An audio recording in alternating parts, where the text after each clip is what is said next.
Hello everyone! Welcome to another stream! Today we're gonna be playing more Danganronpa. Danganronpa. There we go, that.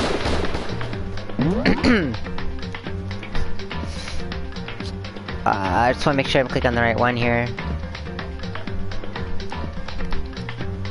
Yeah, that's the save. I don't know why I made so many saves. I always do that in games. I make like a whole bunch of saves. In case something goes wrong, you know. Like, I still can't believe how loud this game can be sometimes. I love it, but like, oh my god. Anyways. Last time, we had a crazy bunch of stuff happen. A body was found, but we don't know who the body was because the body had a mask on it. And then when Toko tried to take the mask off, it exploded! And the body was burned beyond recognition. Also, Kyoko is missing and may be the one who was killed. We don't know yet, but what we do know is that this machine has something to do with it. So let's find out what happened. Monokuma's laying dismantled on the floor, but I figured it wouldn't be here. You know? Yeah, so earlier we found a bomb inside Monokuma and Hiro was being stupid and playing around with it. Huh? But it didn't explode and it was left there. And I was pretty sure as well that this was what caused the explosion. And that bomb went missing. There's no doubt about it. The fragments I found in the garden? Yeah, they're definitely part of that bomb. Okay, I've checked everything else I can think of. All that's left now is Kyoko's room. I should head back to the garden and ask Byakuya. I really hope Kyoko's okay, guys. But we really don't have a whole lot of people it could have been.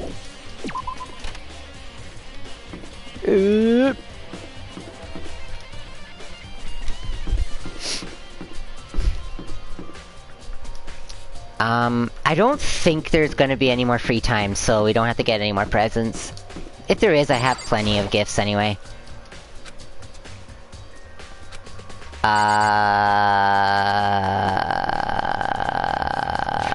Didn't you say to go to Kyoko's room?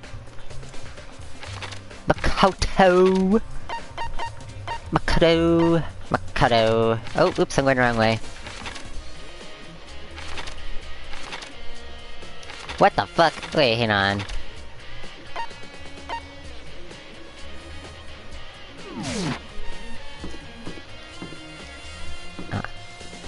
That's weird. Kyoko's room is this way.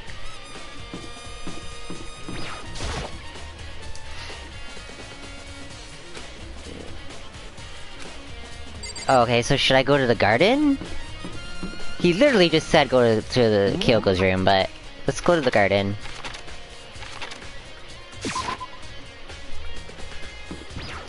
Byakuya has to bitch at us first, apparently.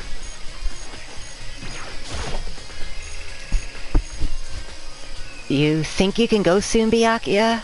Let's go. You wanted to check out Kyoko's room, right? Very well. Let's go. Oh yeah, he wanted to supervise us, aka stare at our butt while we were searching. You all know it. You all know he wants Makoto. Byakuya walked off without a second glance, and I hurried after him on our way to their dorms. Because he wants me. I know it. You like short people, don't you, Byakuya? I don't know what's wrong with me today, I'm sorry. Well then, here we go. Byakuya took the key and slid it into the keyhole, that's what she said, and then... click. And it's open. Looks like it. Thanks. I'm in a really silly mood. Okay, Kyoko's room! Woo! I should probably plug my phone in so it doesn't, like, die or something in the middle of this. Oh my god, this music is... so good. So good. I love this music. Guys, this game has an amazing soundtrack, and Danganronpa 2 has an even better soundtrack, which I didn't even know was possible after playing this one.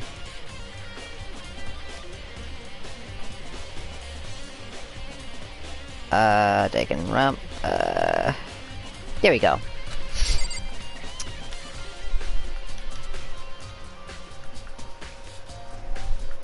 I did plug my phone in, so it doesn't die. I'll be really sad if it dies. It's a woodblock decoration. I don't remember this at all. What the heck? What's that all about? What? What's that? What purpose does it serve? I think it's probably a key. The lockers at those really traditional public bathhouses use them for their lockers. Oh, that's right. Okay. I wouldn't know. I've never gone to a public bathhouse. Only cool people get to see me naked. That doesn't really surprise me. It's hard to picture Byakuya doing something like that. It's certainly possible. But if it is a key, I think I might know what it unlocks. Really? What? Unless I'm mistaken. I'm pretty sure I saw something in that dojo that this might go to. The dojo? The dojo? The dojo? What's this in the... Oh, wait. What's the button? There's the button. That's what button I wanted. Here's the bathroom. She might have certain articles hanging out to dry. I'd better not look inside. You don't want to look at her underwear! I don't think anything else in here does any... Wait, oh, the bed. Here's her bed. I don't see anything interesting here. At least, not as far as the case is concerned. Oh, well, alright then. There's not much interesting in here, is there? What? You wanted to come here, right? So, what is it you're looking for? Nothing in particular. I just thought we might find some clue here. A clue that might help us understand Kyoko. Come on. You can't be serious. That's why you made me take time out of my search to come here? Oh, sorry! Regardless, if you plan on poking around at random, you're doomed no matter how much time you take. Surely, you have something more concrete. Something to give us some sort of direction here. More concrete? Oh, I know. Earlier, Kyoko gave me something. It's true. Consider it a symbol of my determination. Don't open it yet. Only open it if something ever happens to me. I'm sure I have it here somewhere. Found it. What's in the envelope? Kyoko gave it to me. She said if something ever happened, I should open it. Well, something has certainly happened. So open it. Okay. I opened the envelope and looked inside. Inside was a single piece of paper. Don't open it! No, I'm just kidding. Under the sheets... What? That's all that was in there? Yeah, it looks like it. Under the sheets? What could it be? Oh, I wonder, Makoto, what in this room has sheets? Probably the chair! No, it's the bed. But could something really be hidden under the sheets? Bed sheets? Part of me didn't expect to find anything, but as I lifted up the sheets, it's Kyoko! No, I'm just kidding. Oh my god, imagine that. She's just hiding under the sheet. Hey! What's this? I found a crumpled up piece of paper. Class number 78, student registry. Mikuro Hikusaba. That's the name she said about 17 times. It appears to be Mikuro Hikusaba's profile. Yeah, looks like it. Surprise, Makoto! It's me! That's probably the other thing Kyoko stole when she snuck into the headmaster's room along with the key. Yeah, she stole a key earlier. Yeah.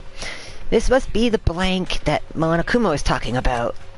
Kyoko said a death without meaning was unappealing. And this is what she left behind? I don't have time for your sentimental indulgences. Hurry up and finish your search. Okay! I made an effort to pull myself together, then looked down at the profile sheet. You? Name, Mikuro Ikusaba. Sex, female. The ultimate soldier. Ooh. Although small for her age, she was a military specialist, trained in every weapon imaginable. Whoa! Every weapon? That's a lot of weapons, guys. Because if you say every weapon imaginable, that's anything you can use as a weapon. Even a screwdriver. She showed an interest in the military from childhood.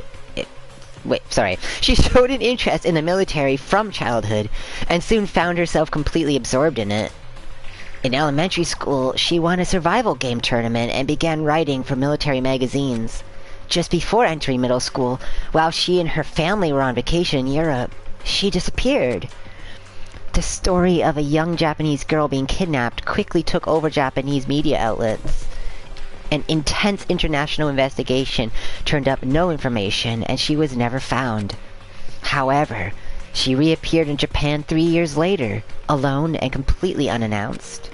She revealed that she had joined a mercenary group known as Fenrir, for those 3 years. Fenrir is a mythological wolf, by the way. I just know that. She insisted that she hadn't been kidnapped, that she received battle training of her own volition. Holy crap, why can't I say that word? However, she never revealed why she decided to return home when she did, or why I can't say volition. Just can't. It's a hard word, guys. I'm sorry. I'm sorry. I'm sorry. Anyways, the Ultimate Soldier, a mercenary group. This doesn't feel real. The world I grew up in, it's like a completely different dimension.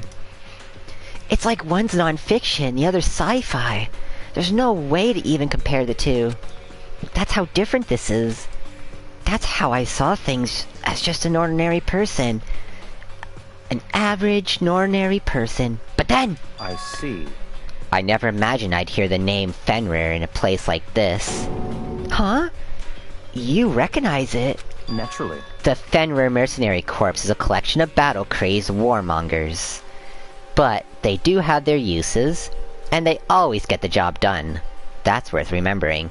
Did you hire them at some point? What the heck? This is all part of a world totally removed from the one I live in. I have to say, I'm intrigued. Every rumor I've heard says that Fenrir has already... Found it! Whoa! I feel like our hero is becoming a bit player, and a bit player is becoming our hero! Ah, it's you. What? Huh? What have you got in your pretty little hand there? What? Uh-oh! You found her profile! So, what if we did? Hey! Don't freak out on me. Now. I'm not gonna hold it against you or anything. And in case you're wondering, I don't hold it against Kyoko either, even though she stole it and hid it. After all, there's no rule against stealing, is there? But who I can't forgive is Miss Ogami, who broke the rules and busted into the headmaster's room. Maybe I'll drag her corpse out here and slice it up and devour it. Bears are omnivorous, you know. What? Are rule violations really so unforgivable? You're quite adamant about those regulations of yours. Of course I am! A proper school life is built on the dedication to organization and order.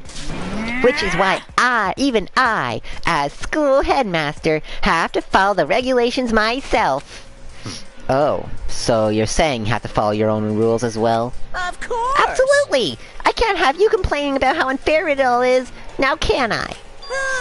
In fact, on the subject of fairness, would you like to know something interesting? Interesting? It's about the one writing all the rules. They're actually one of the participants in the killing game. I don't think I ever actually told you how many participants there actually were. Did I? I was thinking I should probably clarify that. Hey, When you all first got together in the main hallway back then, there were 15 people there, right? I think the first meeting may have led to a little misunderstanding among you all. A misunderstanding? Are you saying... in other words... That's right! There weren't actually 15 of you. Yes, indeed! The total number of students taking part in this killing game was actually 16! 16? Then... Mukuro the 16th, Okay, the yep. one that watch out. Wow, that one comes up a lot. The 16th student, Mikuro Ikusawa! Oops, that's the wrong voice. Sorry, did you like my Monokuma impression, though? She's part of this school life. So the one making all the regulations is... Why? Yeah. Huh? Did you say something? Why are you telling us this? Oh, well, because, like I told you, this killing game is desperately popular. You wouldn't believe the ratings. And since we've got so many viewers now, I wanted to make sure everyone was on the same page. I don't want to wake up into a hurricane of complaints and hate mail, you know. Yes, indeed. Make sense? Well now. Okay, that's all I got for you. Oh, actually, I do have some revenge to get, so I have an extra bonus for you. Revenge? I want to get back at that sneaky Miss Kirigiri, so I'm gonna share a little secret with ya. Seriously? Hey, You know how she wears those stupid gloves day in and day out all the time? Well, don't tell anyone I told you, but... She wears them to cover a bunch of hideous scars that she doesn't want anyone to see. What? Okay, now that's all you get.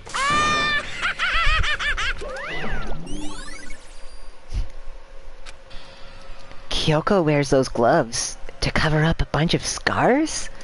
Wait, so on the back of her hand... The tattoo... Wait, but no. Monokuma specifically said there were scars, right? And that's why Kyoko wears those gloves, to hide the scars. Which means... those fake nails on the corpse.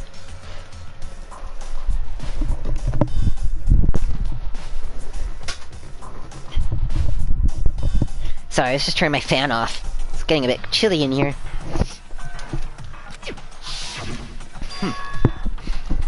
Are you thinking about Kyoko again? Huh? What? Forget about her. What matters right now is uncovering Monokuma's trap. His trap? Such ignorance. God must have really hated you to make you so dull. Don't you remember what Monokuma just told us? He said there were 16 students, right?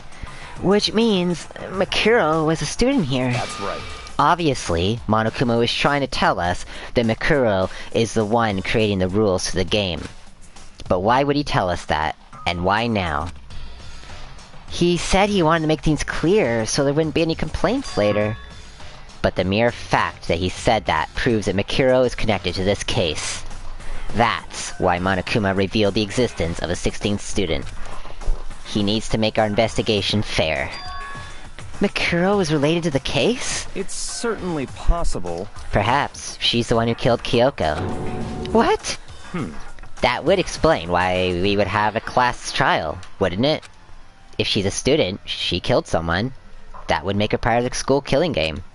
Mikuro's the killer? She killed Kyoko?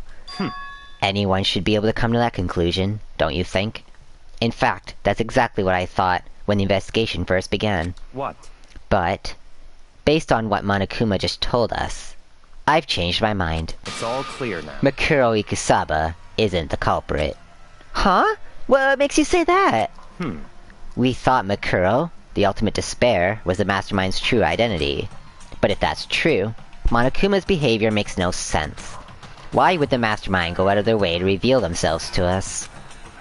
That's a good point. So, in other words... Mikuro giving us information that would raise questions about her would be bold, to say the least. It makes sense, then, to assume that Mikuro isn't the culprit. So, that's the trap? They want us to suspect Mikuro, and came to the wrong conclusion, and come to the wrong conclusion, and go to the wrong conclusion. That's what makes sense to me. The way you say it definitely seems possible, but if that's really true, if Mikuro isn't the killer, then who is? Oh man, that music! It's back! Well then, I believe our work here is finished. I'm gonna go chill to some rock music. Let's move on. I'm sure there are other places in need of investigation. I should find out if the key and the dojo are connected. Let's go. Well, are you coming? I am, in my pants. I'm sorry. It's the locker. That one. This is the scene I was expecting earlier when we were in here, or this part. There are wooden lockers here. There are wood lock keys, just like those super traditional public bathhouses. It looks like the key we found in Kyoko's room really does go out to one of these lockers. I see. Makoto, do you see the locker farthest to the right? Very strange. That's the only one that doesn't have a key in it at the moment. You understand what that means, right? I should probably use the key we found in the locker, right? That's right. Well, just try it! Okay? I don't... I took out the woodlock key and inserted it in the locker's metal lock, and... the locker eagerly accepted the key and it opened. There's arrows in here. It looks like 10 arrows in total.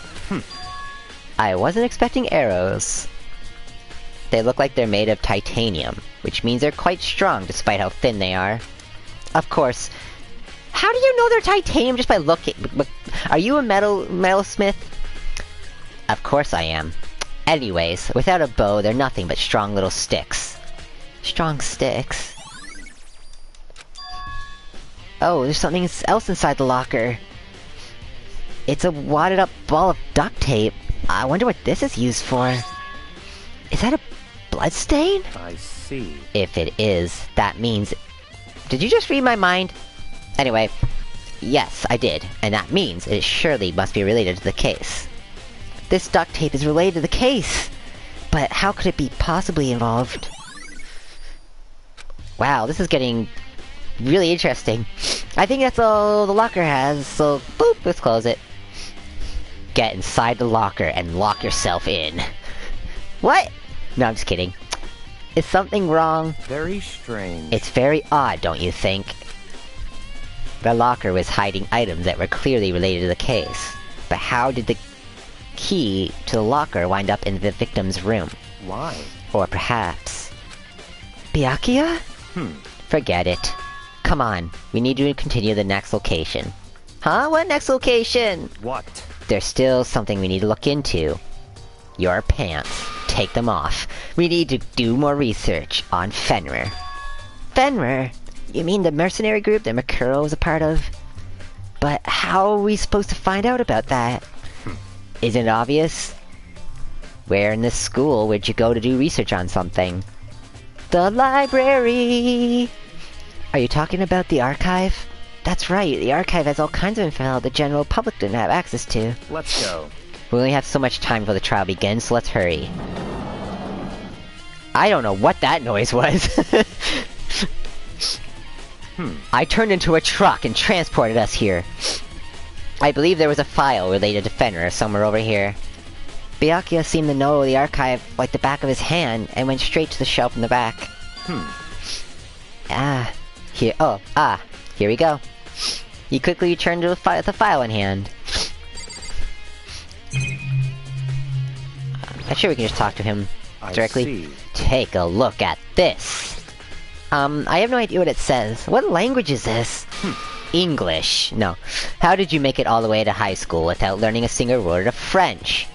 I'm pretty sure most high schoolers can't speak French. Even in Canada. No, I'm just kidding. We're taught French in Canada, but I don't know it. Anyways, well, whatever. I'll read it for you. Yeah, I expect you to repay your debt 100 times over. Later. In my room. 100 times? Isn't that kind of extreme? Angle. Fenrir is an elite fighting unit based out of the Middle East. Unlike military contractors, they are a fierce group of soldiers who engage in direct combat. Well, I didn't have French class in my school, we had Spanish. Yeah, well, in the US, your guys' second language is Spanish. In Canada, it's French. Or should I say French Canadian, aka fake French. Okay, I might have made some people mad by saying that.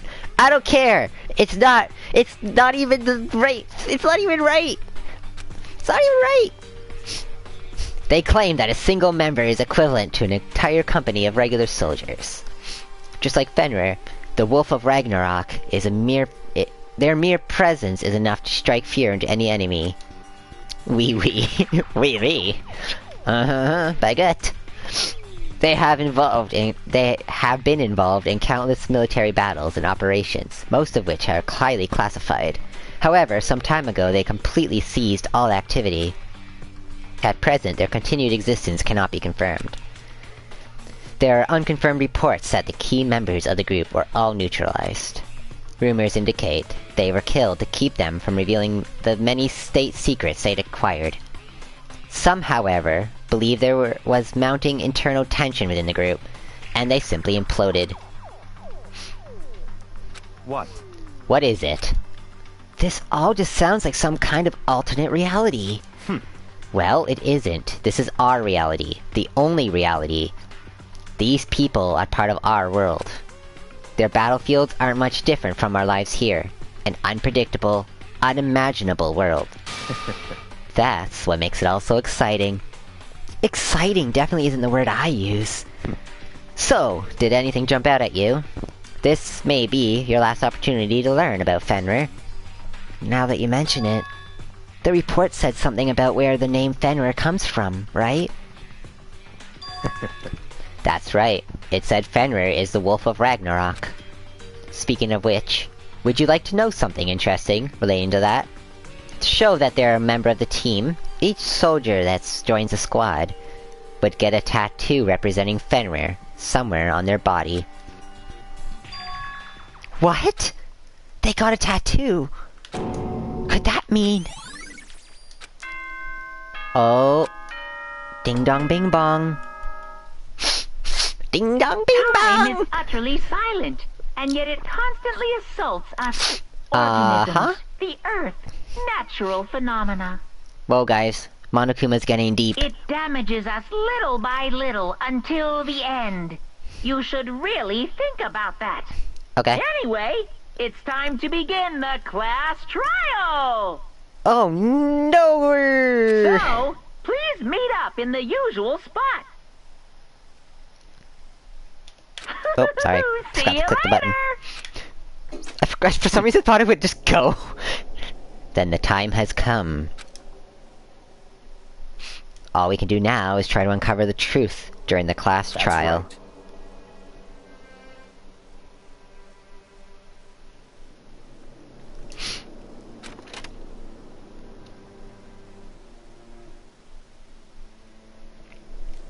Oh wow. Okay, so we're about to go into the class trial. That's why... See, that's why I did it at the same time today, because... there wasn't much of the investigation left from last time. Thankfully, these are voiced, so that's gonna save me having to do that. Not that I don't mind, I really love doing them. Alright, it's just having a drink. Here we go!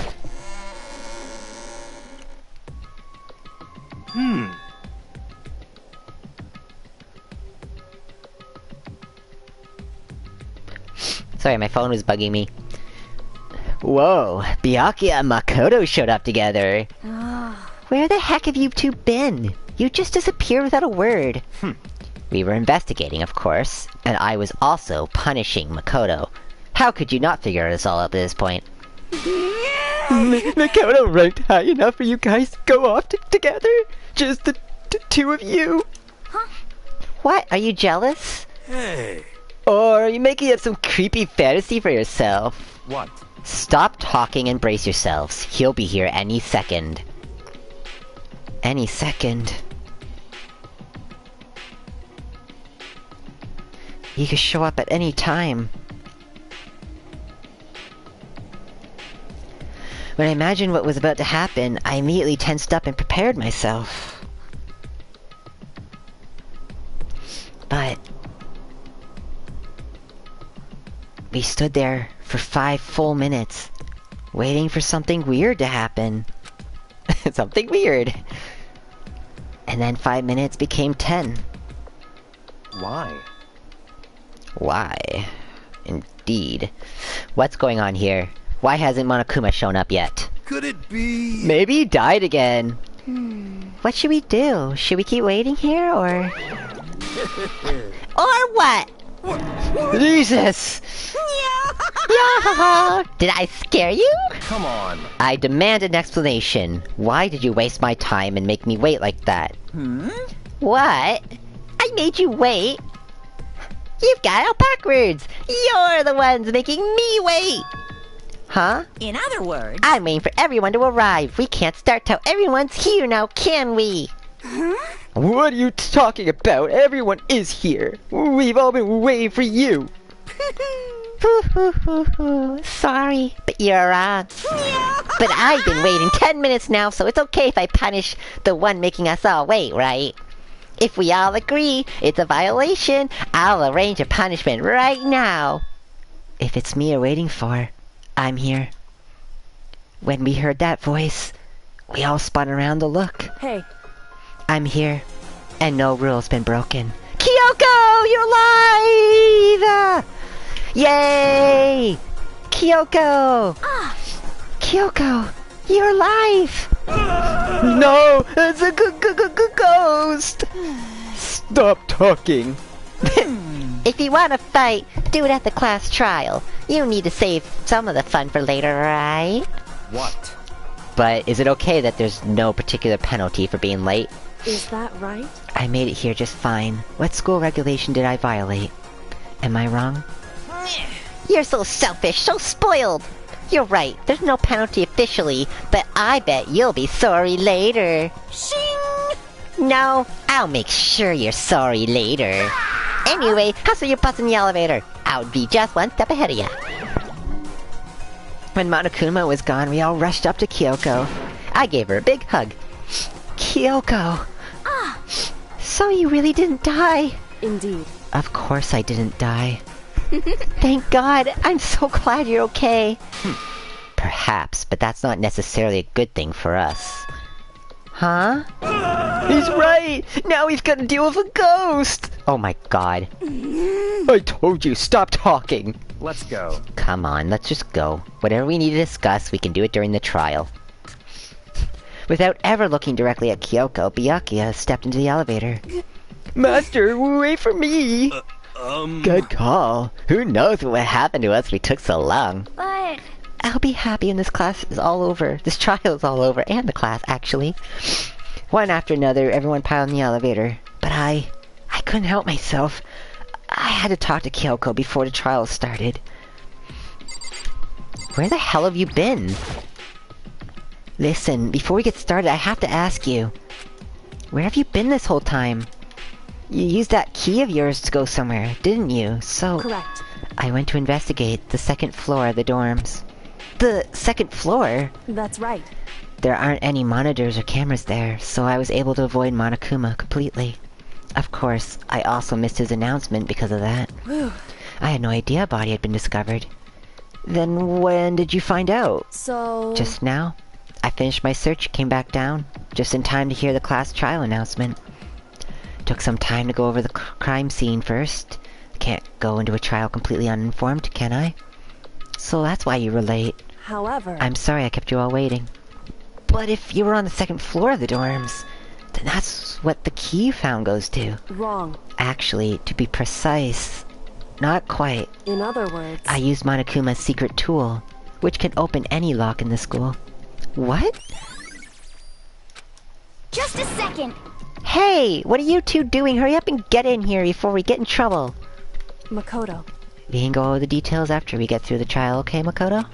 Right now, I just want to focus on surviving our current situation. It would seem... Because this is probably the single, most crucial moment so far. For me. For her? That's a strange way to put it. The class trial is important for everyone, right?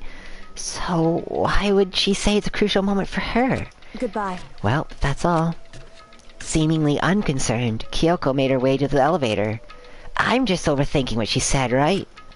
And no, that sounded very important. Nani indeed, Nani! Nani! And the door slid shut. This time, the clunking was loud enough to hurt my ears, and the dread began to consume me once again. I can't imagine ever getting used to the mental pressure that comes with preparing for an execution. In that dusky darkness, nobody said a word. We just stood there, silent and still. After all, somebody in this elevator had to have killed, and we don't know who it was. After an immeasurable period of time, the doors opened without warning. A dazzling light penetrated every depth of my eyes. But it wasn't the illuminating light of hope. It was a blinding light of despair. I can't wait! I can't wait! I've been waiting for this! I feel like it's been forever since we got together like this. It really does feel like forever. The time for pointless jokes and jabs has passed. Thrills! Chills! Kill! And so, the curtain opened for the 5th time. A deadly judgment. A deadly deception. A deadly betrayal. A deadly riddle. A deadly defense.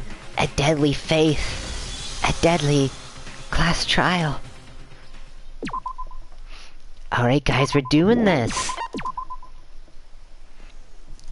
This is gonna be the last... Well, it's technically the last class trial in terms of investigating a murder. So this is gonna be a big one. We have some points we can spend, so let's do that. Studying aim isn't really that big of a deal. I remember saying that when I got it. Let's do this, because those bullet time battles are really difficult. It's super serial! It is pretty serial, because I mean... Look what's happening right now. But let's get right into it. I'm ready. Let's begin with a basic explanation of the class trial. So, your votes will determine the results. If you can figure out who done it, then only they will receive punishment. But then I'll punish everyone And we're pretty sure... Okay, well, I'll leave the rest up to you. And we've already ruled out a suicide, by the way, in case you were trying to consider that. Well then, let's discuss the specifics of the Because victim. Makoto said that the way this... Or, Byakuya said the way the victim was stabbed. Anyway. Oh, sorry about that. First, we need to clarify who exactly the something in unidentified my victim throat. is. It's Kyoko. Indeed. There's no other explanation. Hyro? But Kyoko's standing right there. Hi, yeah. That's a ghost. Really? She has legs and stuff. Well, that's just because... Are we gonna... Really? She's like the latest evolution in ghost technology. I think his stupid has gone down to, There's like, a the limit to greatest how level much of stupid. ridiculousness I can tolerate. Right? Thanks, Byakuya. Okay. Even So I Makoto's just like, have to dude. prove that the corpse isn't Kyoko, right? Then let's compare Kyoko's traits to the traits of the dead body. Her traits? One important trait Kyoko has that proves that the body doesn't belong to her. It's her piercing glare. It's her fucking I gloves. got it! I'm talking Her about her face. gloves. They'll give us some insight into the mystery. I'm sure of it. In that case, I think it would be helpful if someone explained why she actually wears those gloves. And would you happen to know the answer? In Oh, fact, she sounds Monokuma mad. told me. Apparently you have scars on your hands you don't want anyone to see. Oh! You know, now that I think about it, the corpse wasn't wearing any gloves, right? Indeed. Probably just got burnt up in the explosion. I'm not convinced. The ghost is just trying to fool us all. Hyro, you are seriously wasting our time right now, dude. There's no way the corpse is Kyoko. But if I can't prove why, we're gonna be stuck here and the case won't move forward. So, I don't have any choice but to... Really? For a fucking... Hyro's ghost bullcrap?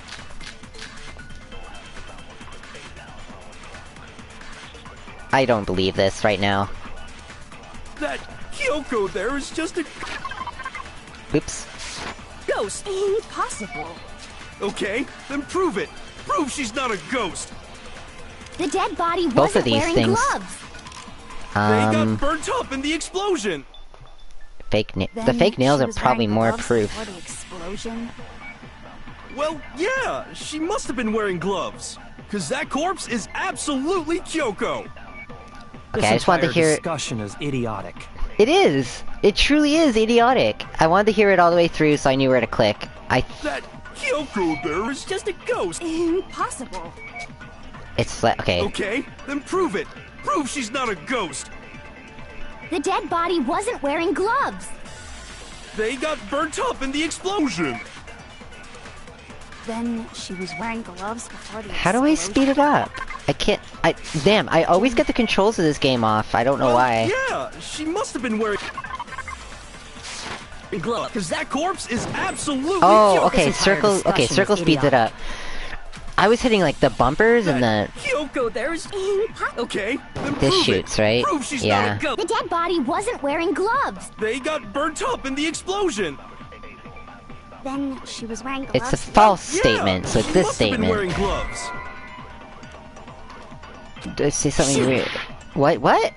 They must have been wearing gloves. That Kyoko there is just a ghost. Oh wait. Impossible. Okay, so it is the males. Okay, then prove it. Prove she's not a ghost. The dead body They got burnt up. Then she was wearing. Well, God yeah, damn it, Hero. She must have been. Usually I No, find his wrong. stupidity funny, but I am genuinely annoyed right now. I'm genuinely annoyed by this. No. There's no Dude. way the corpse was wearing gloves.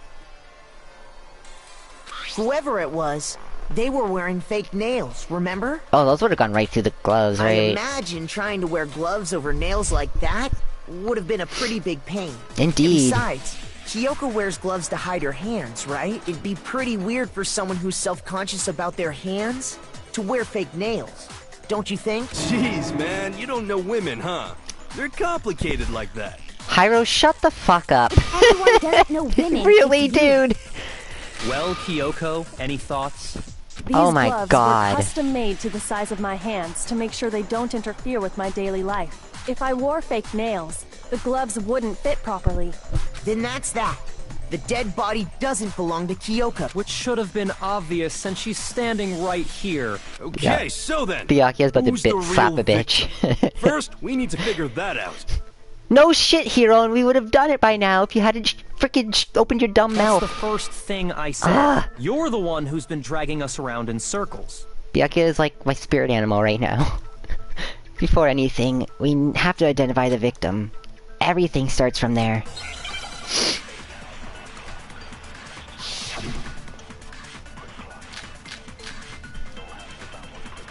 Spark? I don't think the sprinklers are gonna help, or the... If Kyoko really is still alive, then who died? There's gotta be some way to figure it out. We kind of already know this, The right? face was scorched beyond recognition. That part's And there true. wasn't any description in the Monokuma file. Well, if we can't identify the body... We Then can! there's nothing else Oh. we can do, right? Missed. Missed. If Kyoko really is still alive, then who died? Oh, I'm losing a lot of time Gotta be doing that. some way to figure it out. I was having I fun, don't think sorry. so. The face was scorched beyond, and there wasn't any description. Well, if we can't identify... No, Yeah, it's it's wrong. the tattoo. We know it's from Fenrir. Fenrir. There was one clue left behind that we can use to identify the body. What? For real? If you're lying, you'll die a cruel and unusual death. Cruel and unusual death. This I gotta see. What? What do you mean you gotta She's see really it? stupid. Ignore them, Makoto. Tell us what you're talking about. Thank you, Key to Hina. figuring out who it was is the tattoo on the back of her hand. Oh, yeah. The design's pretty strange, huh? Is this a dog? Her master dog, must a have made wolf, her get it Fenrir. To be like, you're my bitch. Whoa! Seriously? Toko! You really did something that humiliating? No, that's not it. Oh my the god, identity damn of it. the victim is hidden within that tattoo. Oh, really? Yippers! Cause it's Fenrir. We need that profile. I got it! The Fenrir Mercenary We Corps. just talked about that. That's the name of the military group Mukuro Ikusaba belonged to. Okay, so To show that they're a member of the team, each soldier that joins the squad would get a tattoo representing Fenrir somewhere on their body. Fenrir? Fenrir. Fenrir. Fenrir. Fenrir. Oh, what's happening right now? The image. Oh, we're doing this. Okay. Oh, well, I think it's a wolf. What? Did the E not work? I need another E, guys. Oh, an F. Why did I think it was an E? My god. What the heck is wrong with me? I literally couldn't remember how to spell wolf. My brain was just like... The representation of Fenrir is a wolf. But yeah, it's wolf. Duh. Fenrir, the Wolf of Ragnarok. Easiest It's from Hangman's Norse Gambit, mythology. and I forgot how to A spell. huge, world-ending wolf beast. He's the child of the trickster god Loki. At least and the somebody female around here has a giant. brain about stuff. Man, after all this time, we finally got a glimpse of the literary all-star. What? A wolf tattoo. Then that means... Exactly. The body we found had a tattoo of a wolf, which means that person must have once belonged to Fenrir. So it must have been Mukuro. What? Hold on. Isn't she the one that was behind this whole thing? You sound surprised. Oh, that laugh. But you're absolutely right. Yes, indeed. The trial this time is to solve the murder of Mukuro Oh. Ikusaba. But... Are you saying the mastermind is dead? And now we have to have a cool-ass trial? No. It means we were wrong in thinking that Mukuro was the mastermind at all. Indeed. But I mean... Being the ultimate despair seems like a pretty mastermindy title to me. Maybe we shouldn't have been thinking of her as the ultimate despair in the first place. She's not the ultimate despair. She's the ultimate After all, weapon looking at her person, profile, military I didn't girl, see whatever the fuck it anything was. that fit such a description. All it said was that she was Ultimate the soldier, ultimate that's soldier. it. She's the ultimate soldier. If I remember correctly, that other information came from Kyoko. That's what you told Makoto, right? So that means Kyoko got it wrong? And who was she? Who was Mukuro Ikusaba? She's been gone this whole time? And when she finally turns up, she gets killed. That is correct. Usually when there's a scene where an important character dies, it has Character? a lot more detail. Don't break the fourth wall, So Toko! you're saying she wasn't an important That breaks character? reality. Don't do it. Which would mean she was the same as us. Just another participant. Then who's Well, the not real just another, mastermind? but... Yeah. It must have been the Hope's Peak Academy headmaster after all. No, the headmaster has nothing to do with it. But She's how really can we sure trust about that. We already know your information about Mukuro was wrong. My information was not wrong. Okay. We're in the middle of a Whoa. trial right now. Figuring out who killed Mukuro is first and foremost. Please limit all future prattle, chatter, and chit-chat as much as possible. Prattle, chatter, and chit-chat. Fine. None of Uncovering that. the identity of the mastermind will have to wait. Yes, but indeed. remember this. I No matter will. what happens, we will find out who you really are.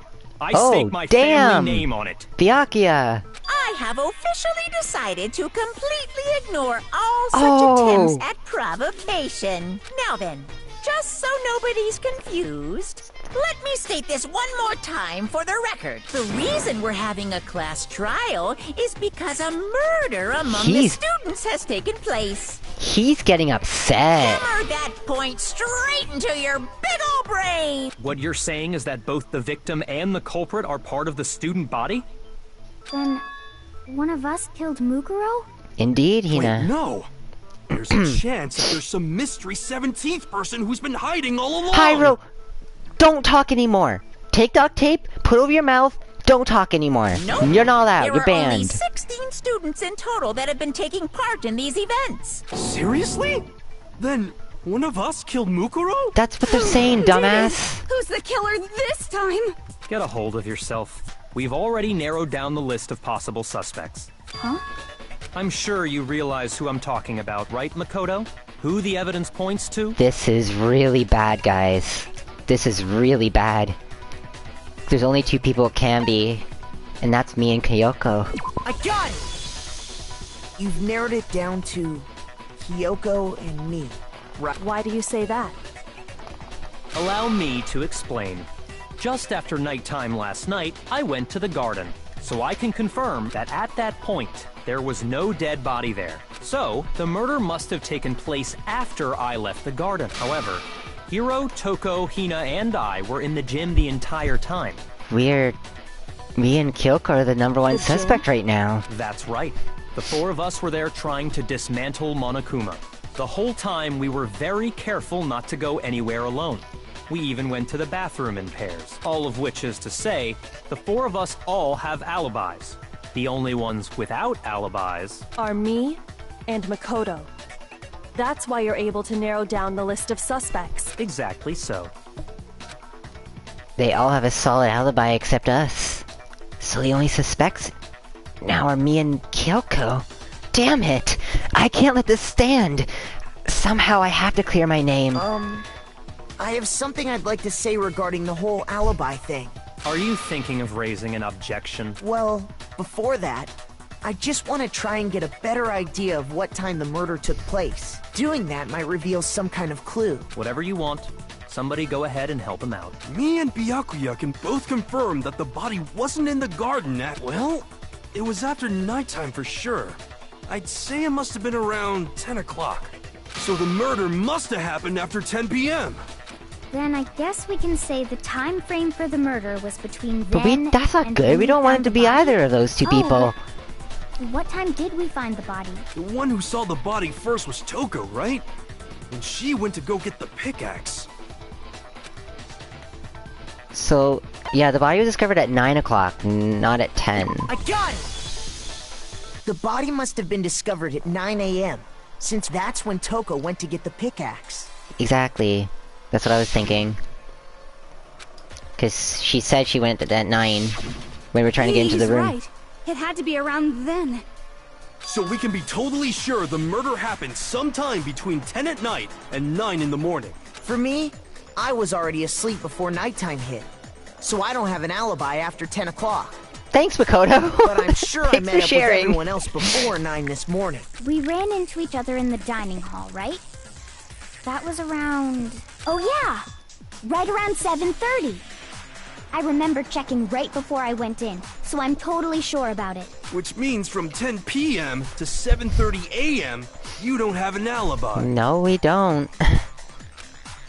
The murder happened between 10 p.m. and 9 a.m.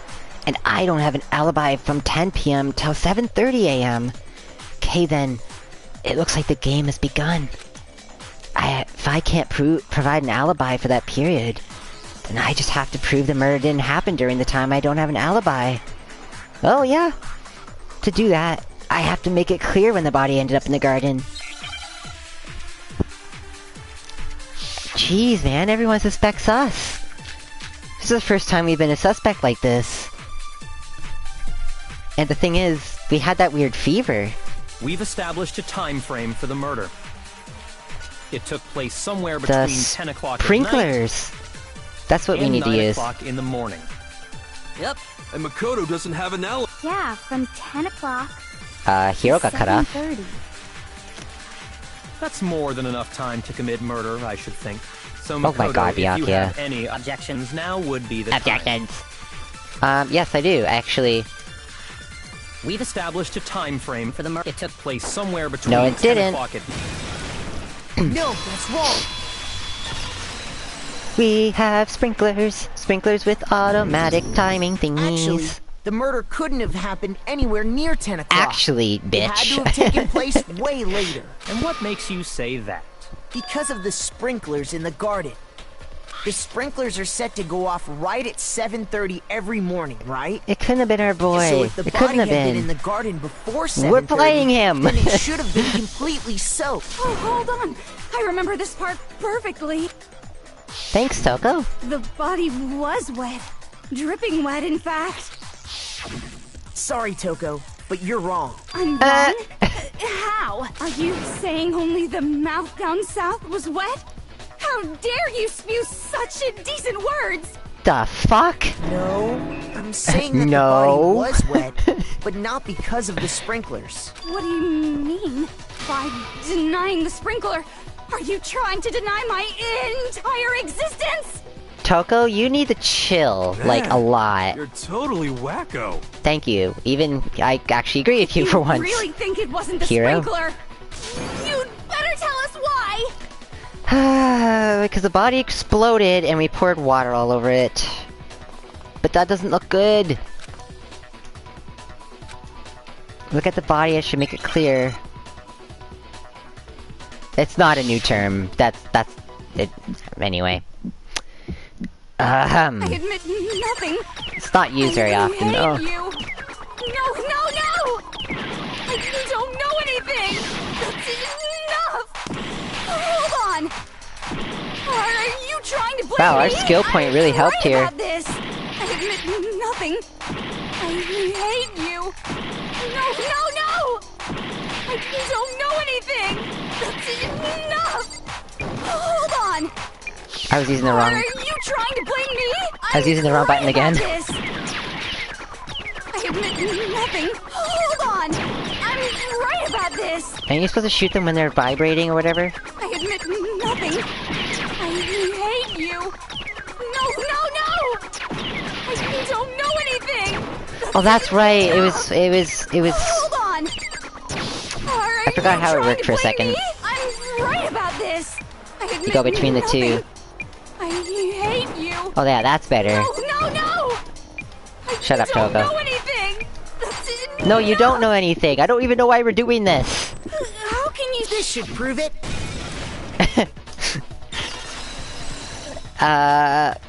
Yeah, but yeah, the body exploded. Just we poured water remember on what it. the body was like after the explosion, and you'll see why it wasn't the sprinklers.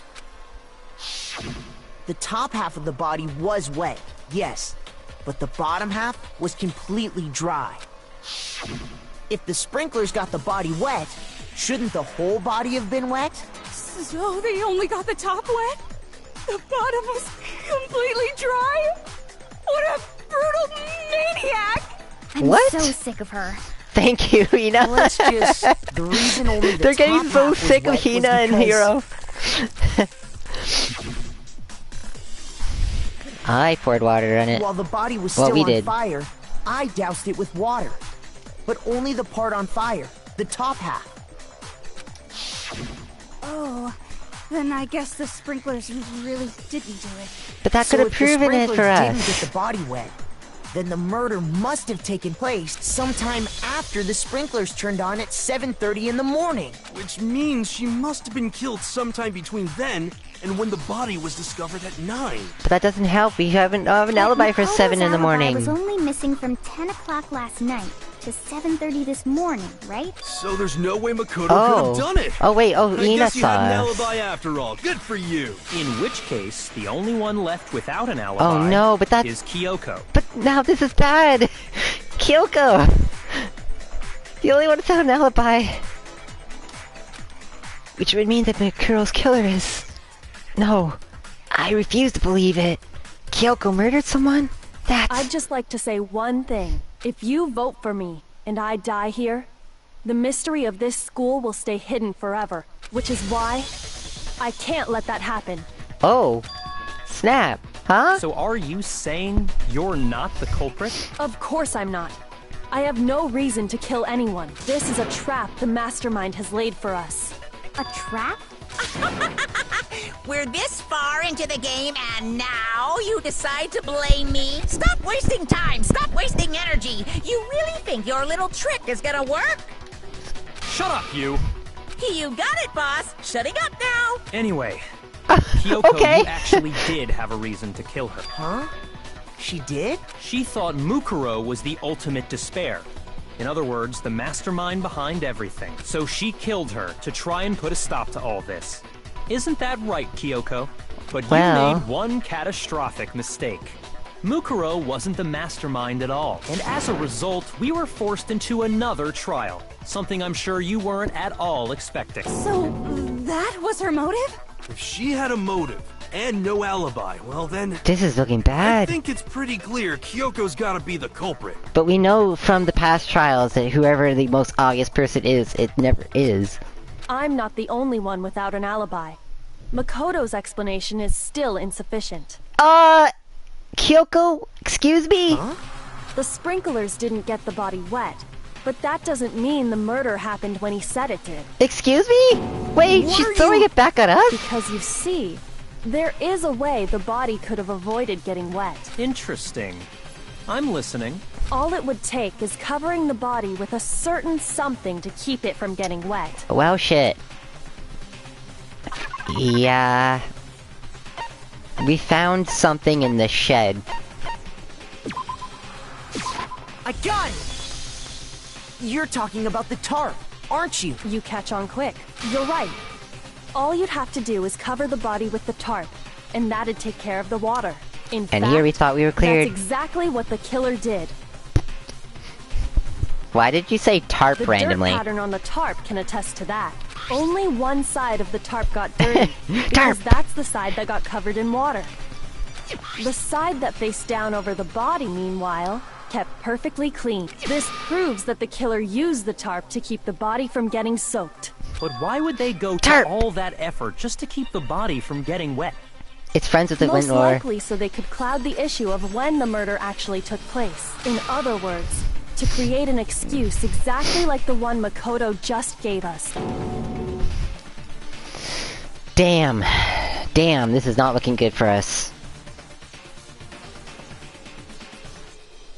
Why would Kyoko say that? Why would she want to make me look like the killer? No, I can't think about that right now. That tarp.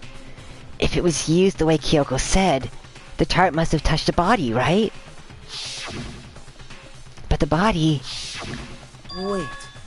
Something's not right. And what might that be?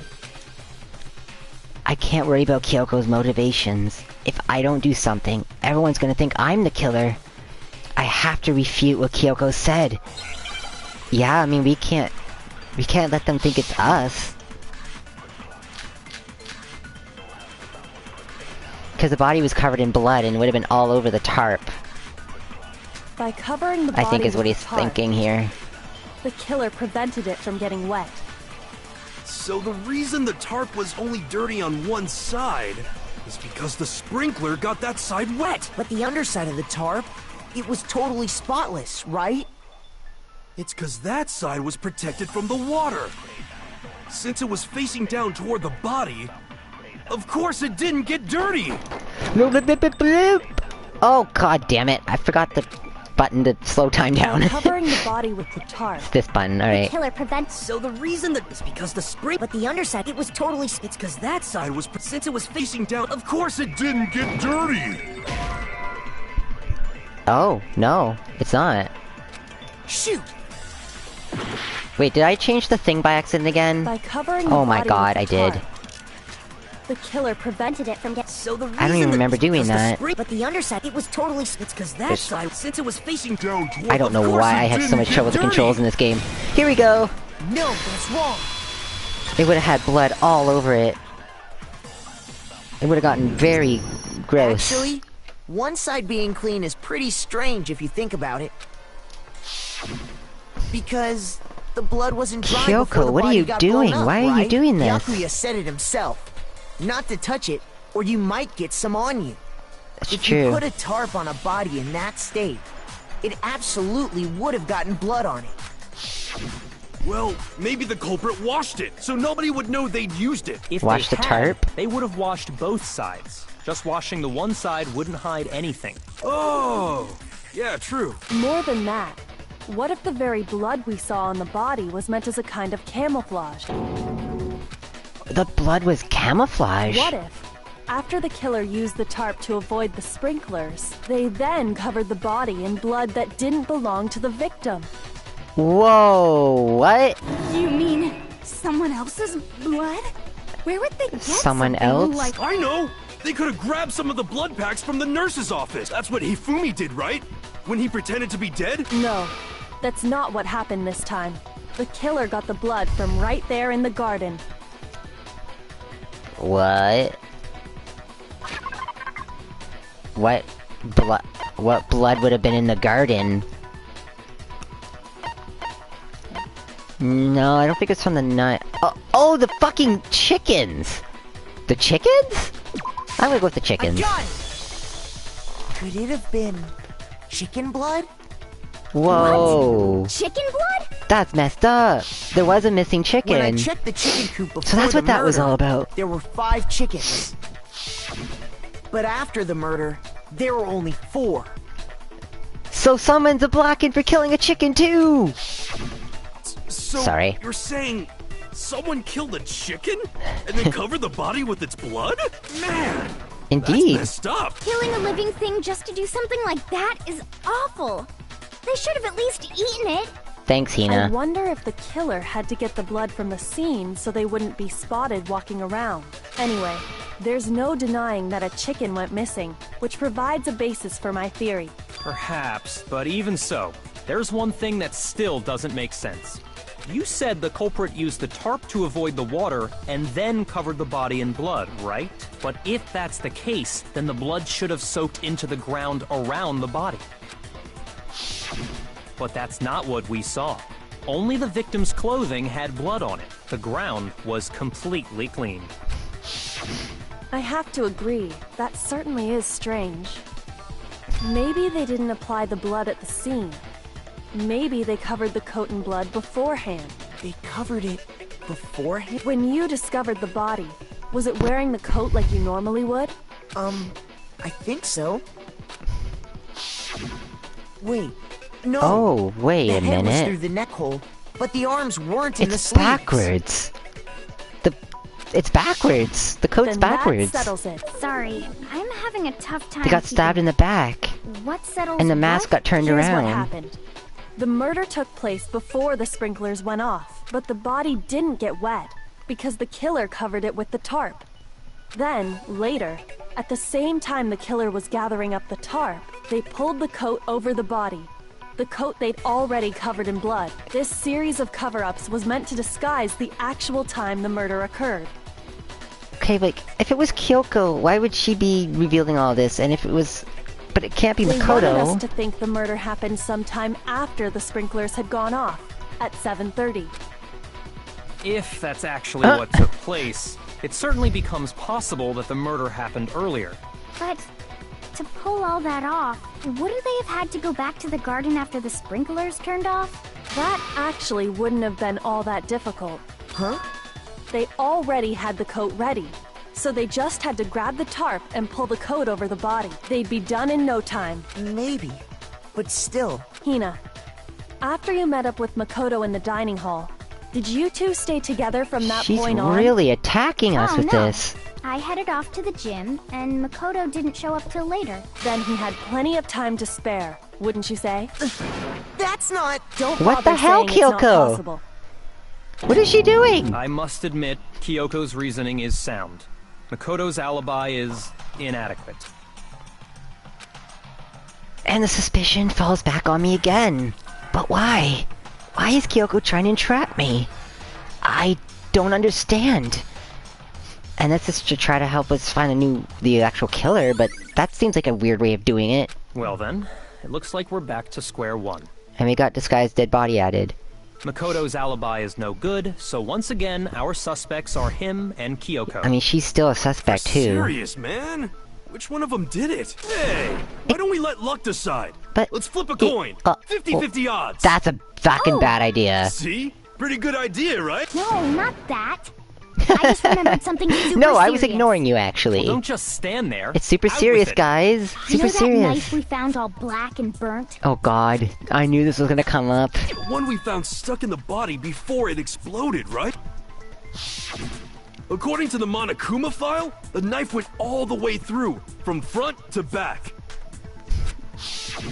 So, what about it? I'm pretty sure I'd seen that knife somewhere before. Yeah, that's the knife that we got from That's what I thought when I Toko. first saw it. That makes us look super fucking sus. Yeah, why don't you hang on to it? It's the knife we gave to Makoto? You don't seem surprised. You must have noticed earlier. Yeah. Then why did you hide that fact? It's not that I hid it. It's just. I couldn't be sure of what actually happened last night. I thought maybe I really did kill her. Suspicious. Very suspicious indeed. Shut up, hero. The I'm knife gonna we punch your found stuck face. in the body came from Makoto. Now I'm totally convinced he did it. 12,000% convinced. Considering everything up until now, I should be able to make it clear. I have to prove that I didn't murder anyone. I'm not the killer.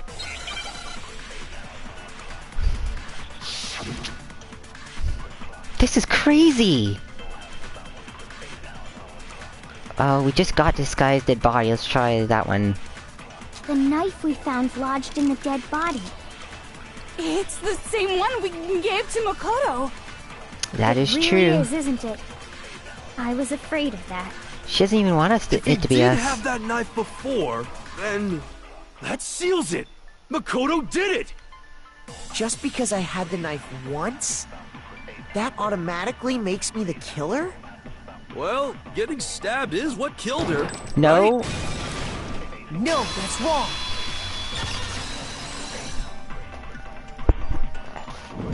That's a nope on Wait, that one. hold on. The stab wound isn't what killed Mukuro. That should be clear from the description of the cover-up we just heard. Indeed. Lies! We never talked about what killed her. No, don't you remember? The killer covered the dead body with the tarp, and then put the bloody coat on it, right? In other words, the victim never wore that blood-stained coat until after they were dead. Okay, fine. So what? So, when we discovered the body, The knife was a red herring? the knife had been thrust through the coat along with the body. Meaning, if she wasn't stabbed until the coat was put on, and she was already dead at that point, obviously the stab wound isn't what killed her. Maybe you stabbed her twice. Once to kill her and once to cover it up. No, there's no way that's possible. The exact condition of the body is written down for everyone to see in the Monokuma file. I got it! The Monokuma file clearly states that there was only one stab wound. Oh yeah, it sure did. I totally forgot And it about didn't say the stab wound killed her, just that there was a stab Then the wound. knife Was just another piece of camouflage set up by the true killer. They Damn, probably stabbed her guys. to draw attention away from what actually killed her. Exploding the body afterward was probably meant to do the same thing. The explosion severely damaged the body, making it impossible to know what really killed her. It was all the killer's attempt to destroy all evidence of their crime. So they wanted us to notice the stab wound and then detonated the body afterward. They meant for us to latch onto the knife as the cause of death, then destroy any evidence proving otherwise. That would explain why they blew up the body, because why blow up the body if you don't want people to know, or if you want I have a people to know, question. sorry. It kinda goes back to the beginning. What's the deal with that explosion anyway? That's what I was just Why'd saying. the body just blow up all of a sudden like that? If you bothered to put that lump of gray matter between your ears to use, Wow, you'd know the answer. Byakuya. Well, if you're so smart, just tell me. I'll tell you. I bet some unknown quantum particle caused an atomic level spontaneous combustion. Hyro? Dude? That's probably right, I that's might probably be true. dumb, Just but kidding, even I'm that's not dumb dumb. enough to believe that. Go ahead, Makoto. Tell her or we won't make any headway on this. There's only one explanation I can think of for the explosion. Of the bomb! A bomb exploded it! I think it's this, because I don't think we have the I got actual it. bomb. After the explosion, we found a tiny fragment of something on the ground near the body, right? That fragment reveals the cause of the explosion. This is very elaborate. You know, I feel like I've seen something like it somewhere before. That's only natural. Because, of course, You have seen something like it before. we saw the same thing when we dismantled Monokuma. It's part of a bomb. It's the bomb! Then the explosion was because of the Monokuma bomb. Yep, Anyway, there's... the culprit's motive is becoming more and more obvious by the minute. They wanted the knife wound to look like the fatal injury so that we'd suspect Makoto. And the only one who would benefit from that is the only other possible suspect. You, Kyoko. Oh, man. Hold on a second, Byakuya. But... What's the problem? Well, I just feel like we need to think this through. We still don't know what actually killed the victim. That's true. It's definitely bugging me. What really killed her? Fine. I have no problem with that. Let us continue the debate. It won't change the facts of the case regardless. Kyoko, you didn't do it, did you? We need to determine what ultimately killed the victim. I need to concentrate.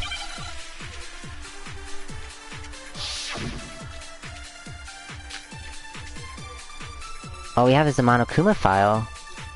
Then, shall we continue the debate? Hang on, fuck. The victim's fatal injury Oops. has yet to be determined, correct?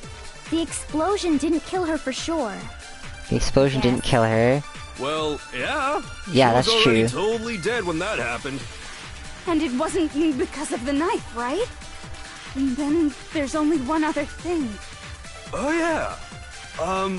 According to the Monokuma file, that's gotta be it. There was evidence that showed she was hit on the back of her head. She's hit on the back of More her than head. that, the victim had suffered countless wounds across her entire body.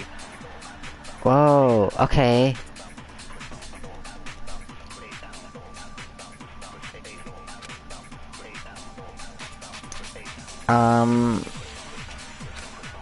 Which only Then shall we leaves... continue the debate? The victim's fatal injury has yet to be determined, correct? The explosion didn't kill her for sure. Well, I'm supposed to shoot a false It statement. wasn't because of the knife. And then there's only... Oh yeah. That's gotta be it. There was evidence that showed she was hit on the back of her head. Oh. the victim had suffered countless wounds across her entire body. Okay, so what do I shoot with that, though? Knife is a cover-up, and all those other wounds on her body weren't fresh, which only leaves... getting... Then shall we continue the debate? Getting hit on the back of her The head. victim's fatal injury has yet to be determined, correct? The explosion didn't kill her for sure. So do I shoot back of the head And with it back of wasn't the head? Then there's only one other... Wait, does that make sense? That's gotta be it. There was I'll try it. evidence that showed she was hit No, on the okay, back of her I didn't head. think that made sense. Shoot! What am I supposed to shoot? The victim's Then shall we injury? continue the debate? The victim's fatal injury No, has yet hang to on. be determined, correct? Fuck! I hate the controls! I'm trying. Explosion No! didn't kill her for sure. I wasn't even trying to do that. She was already... And it wasn't... Okay. Oh yeah. That's gotta be it. I want to There take was evidence this that showed she was hit on the back of her head. And more than that, and shoot the injury with it. I am doing horrible on this. Then shall we continue the debate? I was trying The to slow victim's it fatal down. injury has yet to be No, I determined. wasn't holding the button down! Well, I don't know why it did that. I only hit Oh, I only hit the fucking button That's once, gotta and it be freaking There was evidence keeps- that showed she was hit on the back of her head. and more than hit on the back of the head, The victim had suffered countless wounds across her entire body. and then I need to shoot the Then shall we injury. continue the debate? If the game decides to let me. Fatal injury One. has yet. No, that's wrong. Oh my god, that was so frustrating. Mukuro died because of the blow to the back of the head she suffered. Okay, cool. We're good. What about the wounds all over the rest of her body? They didn't have anything to do with it? The Monokuma file makes it clear that those weren't fresh wounds. Oh yeah, good point. If they were old, I guess they don't really matter. Okay, then we're safe in assuming old the blow wounds. to the back of her head is what killed her. Cause she was a mercenary. But then, what was the murder weapon? The Monokuma file says she was hit with a blunt object, about as thick as a metal pipe. Metal. Metal? Oh, I bet it was the pickaxe! How is that even possible? If you hit someone with that, it'd cave their skull in completely. I think I know. Maybe they held it the other way and hit her with the handle. No way! The balance would be all off. You wouldn't be able to swing it with any Did you guys kind figure of out what the power. murder weapon is? I wouldn't mind testing it on you if you want. No thanks. I bet you just hit me with the metal end and call it an accident. I'd love to scoop out that nasty brain. What of is yours, happening right throw it now? on the ground and spit on it. I feel the same way! Indeed, Looks like we're on Dio. the same page this time. Seriously? It's we the want to figure out arrows. what killed her, It's right? gotta be. It just so happens we Why already else know. would we have found them? Like, everything you find in investigation is important, right? We So, already know? it makes I sense. knew we could count on you, Master. So what was it? Go ahead and tell them, Makoto. Surely you've deduced the real murder weapon? Yepers. It's those arrows. And there was a key to that locker in Kyoko's room. Oh no, this is looking really bad for Kyoko Mukuro though. was hit in the back of the head with something. And that's what killed her. And that something was the titanium arrow we found in the locker in the dojo. You could just smack someone with that. That's what the culprit attacked Mukuro with? Indeed. There's no doubt about it. No doubt. Sure? That sounds kinda weird. Hey! How dare you backtalk, Master? You have no right! I'm not back-talking anything. I'm just saying what I think. I don't blame Hina for doubting it, because there's one more thing about that weapon. One more secret. There was duct tape in the locker.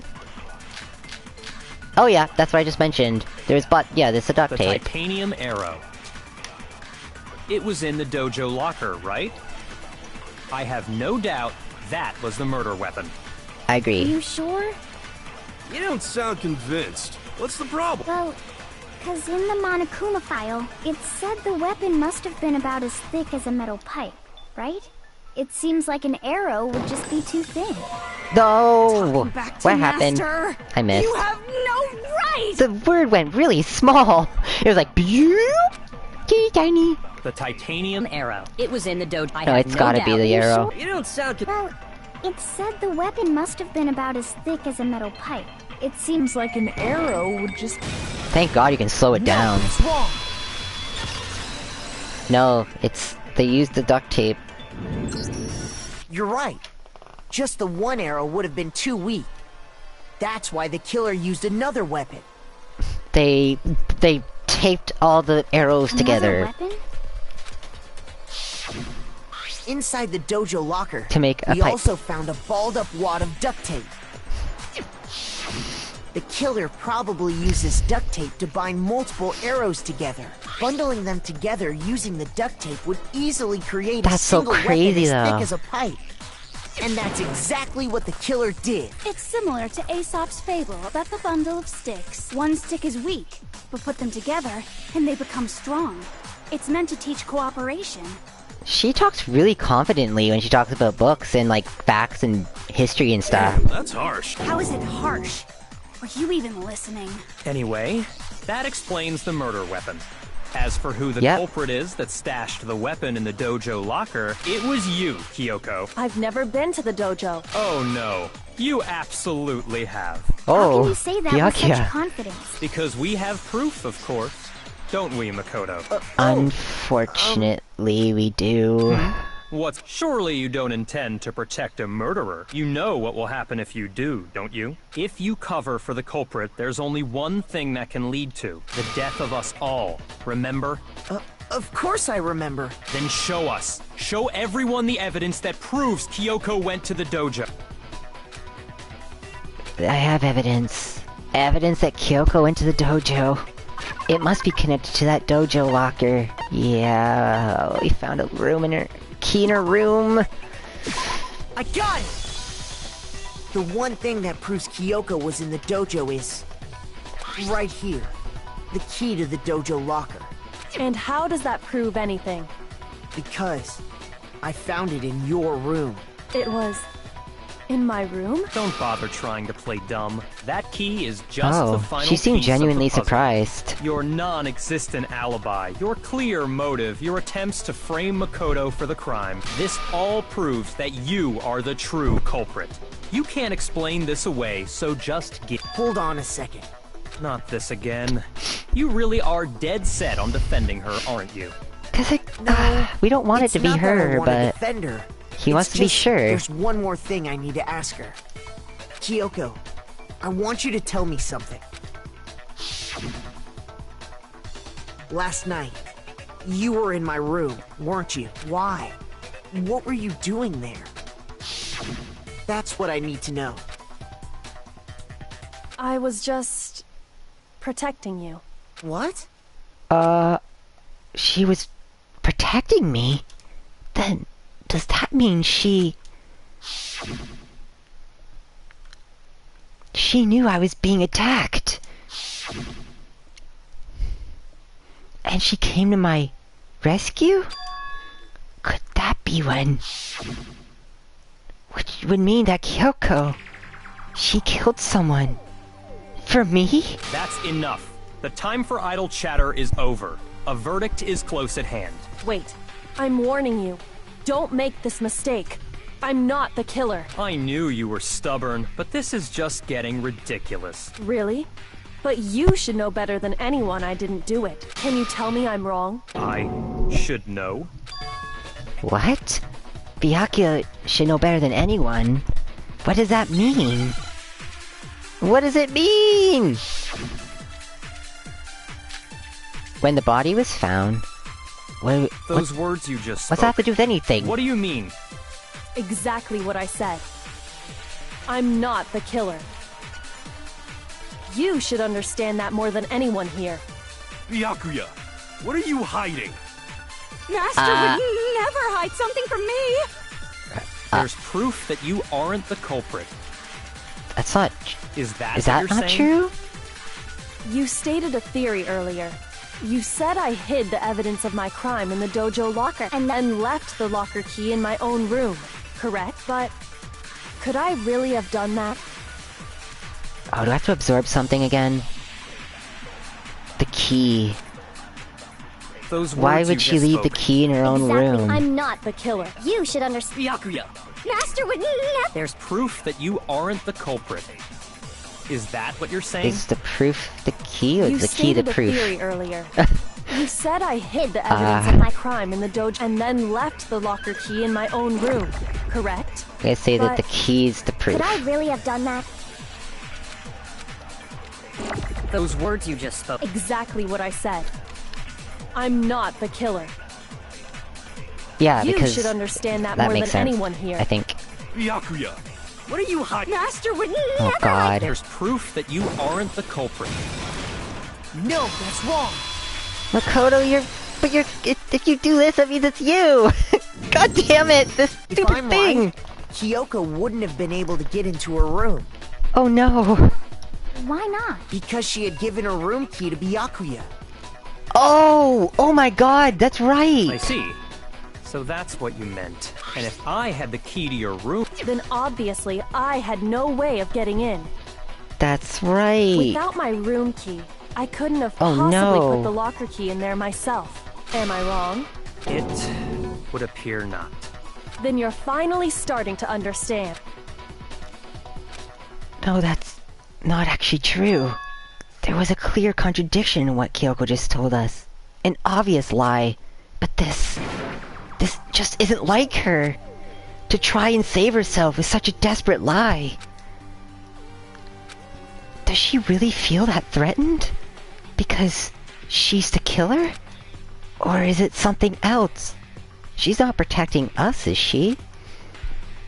Was there some deeper meaning hidden in what Kyoko said earlier? If you vote for me and I die here, the mystery of the school will stay hidden forever. Which is why I can't let that happen. This is a trap the Mastermind has laid for us. The Mastermind's trap. The Mastermind is trying to trap Kyoko? But if that's not really true, what can I do? What should I do? What should I... The Mastermind's trap? The victim was Mercuro, and Kyoko killed her. Why does Kyoko really know? What am I supposed to do? Kyoko's lie. I'm the only one who knows it's a lie. I'm the only one who can expose it. But who can I trust? What am I supposed to do? The Mastermind's trap. If you spend all your time trying to avoid danger, you'll never move forward. We know the danger, but if that risk means solving the mystery, we have no choice. Am I wrong?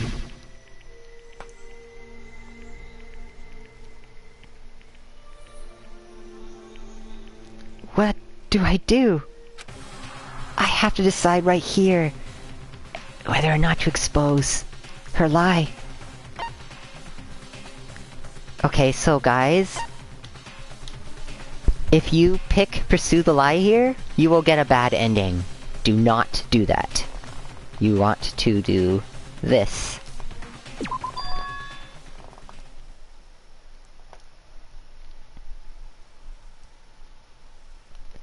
I've made my decision. I have to believe in Kyoko. There's no way she would kill someone. There has to be a secret here. Something that has to do with the Mastermind's trap that Kyoko mentioned. Well, does no one have a rebuttal? Well, if you run away, I think doesn't lead to anything. If you pursue the light, Kyoko, well... Have you decided to accept her assertion as fact? I see. So you still refuse to accept it. I suppose we have to admit that Kyoko didn't put the locker key in her room. That it was someone else. Of course, that means... Who else could it have been? I mean, Byakuya had a room key, right? You! What are you trying to imply? But of course, I have an alibi. From nighttime on, I was with you guys the entire time. I couldn't possibly have killed anyone. Or put the key in Kyoko's Well, basically room. it was between me and Kyoko, so... Someone had to put the key in there. There's only one other possibility I can think of. Someone could have had the key on them, then once they arrived at the scene, pretended to find it there. What? It had to be Makoto, right? I don't see any other option. Wait a second. You've got it all wrong. Let's think about it one more time. There's gotta be a hidden side to this case. Huh? First of all, there's something off about this entire trial. You all see it, don't you? Mukuro, who we didn't even know existed, suddenly shows up dead. And then we're thrown into a trial.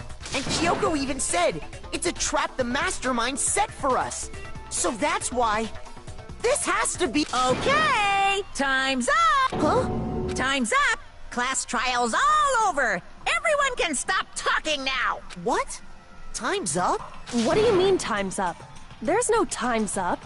Since when have we... It's because you were late! So we had to push back the start time! So then, it's time for voting time! Okay? Everyone, please vote Kuma's using pushing the it. lever in front of you! We have to vote for someone. Voting time? But there's... only one...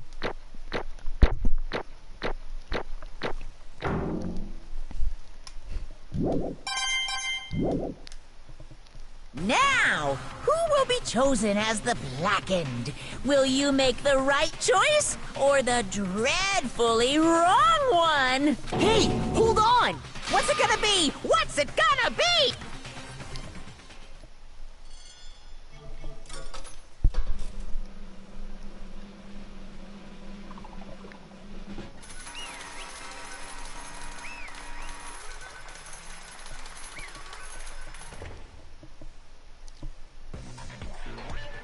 What?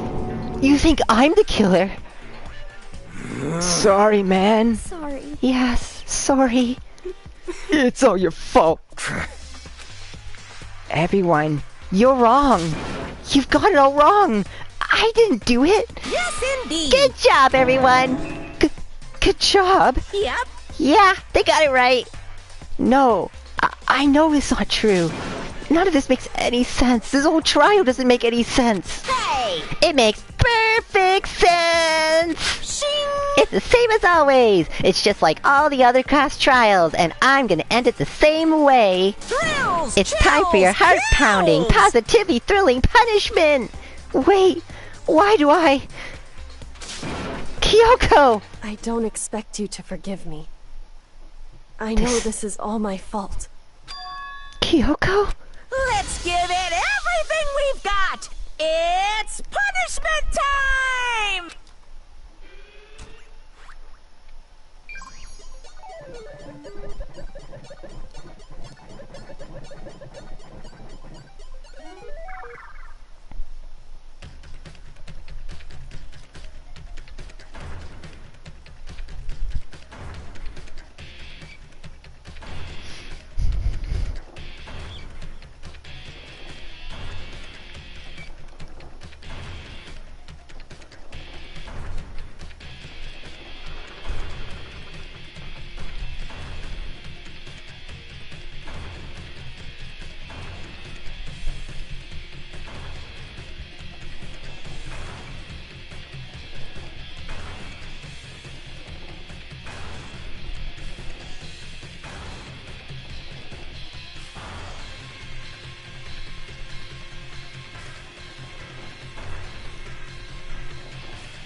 Chihiro.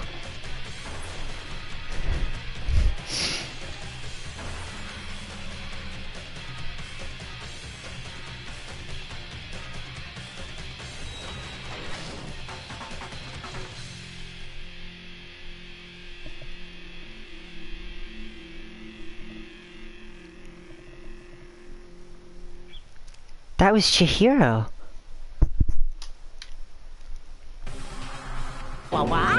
Huh? Huh? What's this? What's going on? Hey, what's that? Yeah, it had to be. This Alter is... ego. Alter ego? Is this some stupid virus from that stupid guy? He must have planted it when he invaded my network! Damn it all to hell! I don't believe this! It would seem... It seems you finally made a miscalculation. No, you miscalculated from the very beginning. What the heck? What was that? In other words... What I'm saying is, you shouldn't have underestimated us. Why are you talking like you've already won? I barely felt a thing. It was a pinch. An inch. This stupid virus is gone now, got it? And so is Mikoto. Maybe I didn't get to smash him flat, but you'll never see him again. To waste away in a garbage-strewn pit, in a way, that's an even better special punishment. But it's still not enough. I'm not satisfied. I'm still gonna bring despair to the rest of you. Bring despair to the entire world.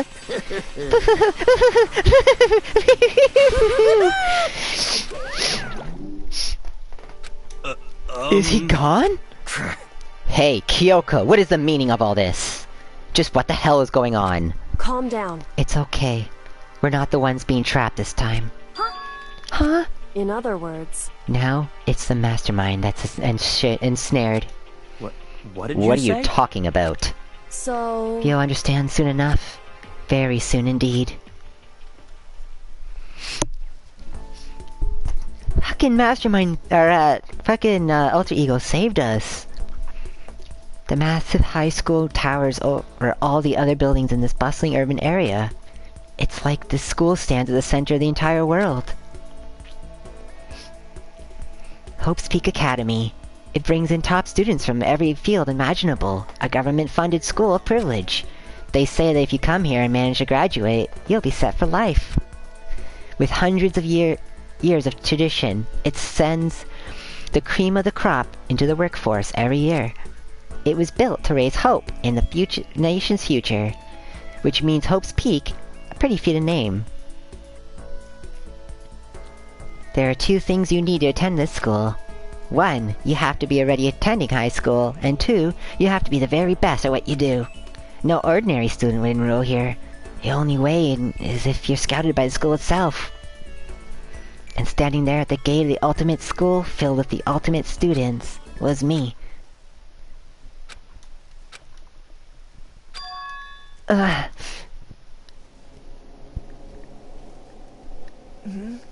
What? Where am I? I woke up with my head resting on top of a hard wooden desk. My body felt heavy. It wouldn't be weird for me to zonk off like this in the middle of some boring class or whatever, but what was I doing asleep here just now? It wasn't any classroom I'd ever been in before. What the heck is going on?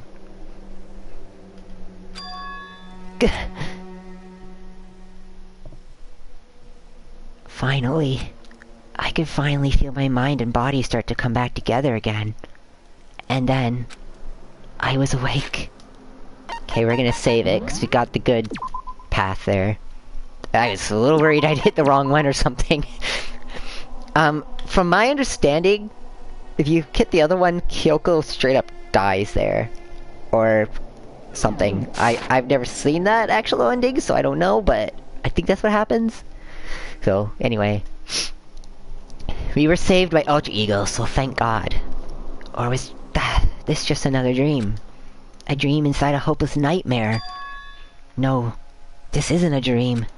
I could tell because the stench invading my nostrils was too powerful for a dream. What an awful smell. I was in a vast dark cavern with the barest hint of light seeping in. Trash was piled high all across the area. Must be some kind of underground garbage pit. a heck of a situation to find myself in. But that was just the beginning of my problems. Was I going to be stuck in there until I wasted away and died? No. I can't let that happen. Not after what my good friend went through to save me. I remembered all too well what had happened. Alter Ego saved me. And he used up the last little bit of strength to do it. So I can't give up now. For myself and for my friend. And with that, my pursuit of survival began. First was to start looking for a way out of here.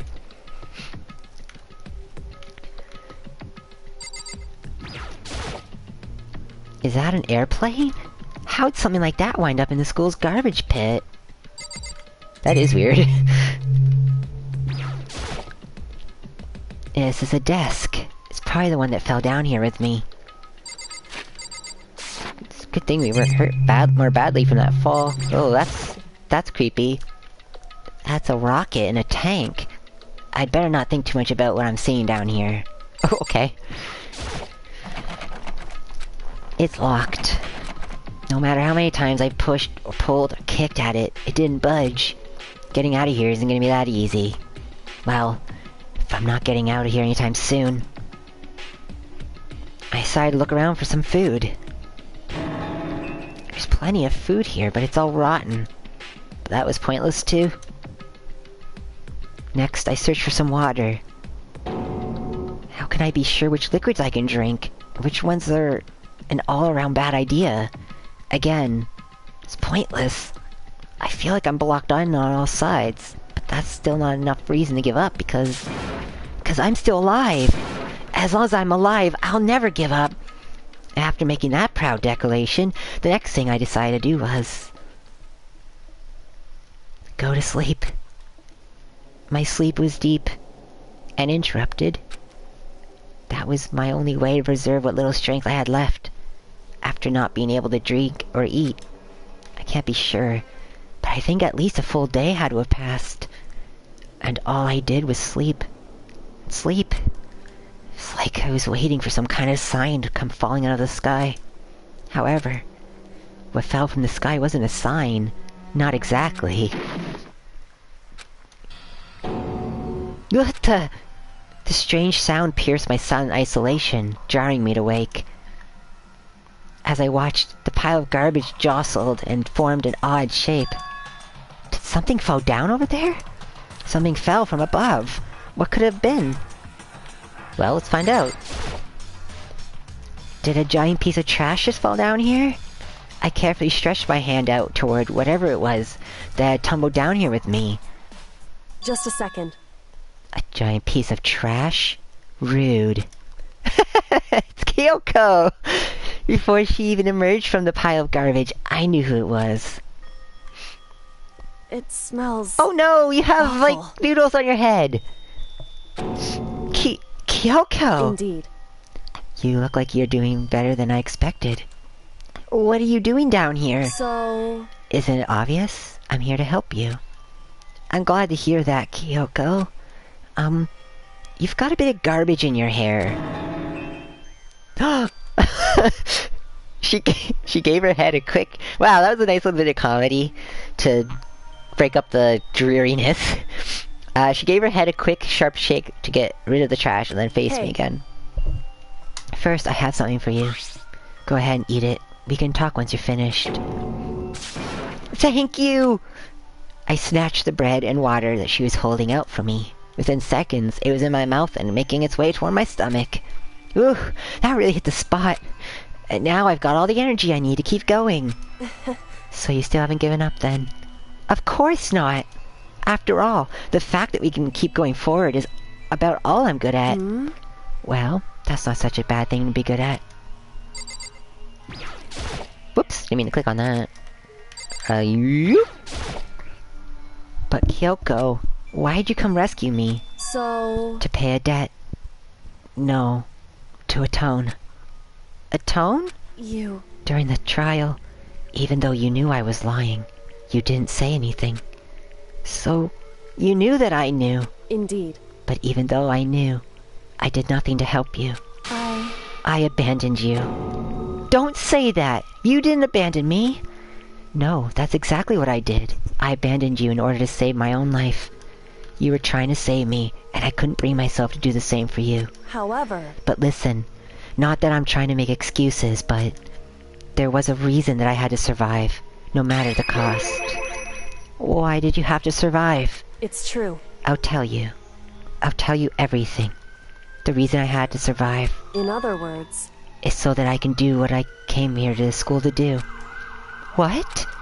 I made up my mind to come to Hope's Peak Academy for one very important lesson. So you have some reason for coming to Hope's Peak. Indeed. That's right.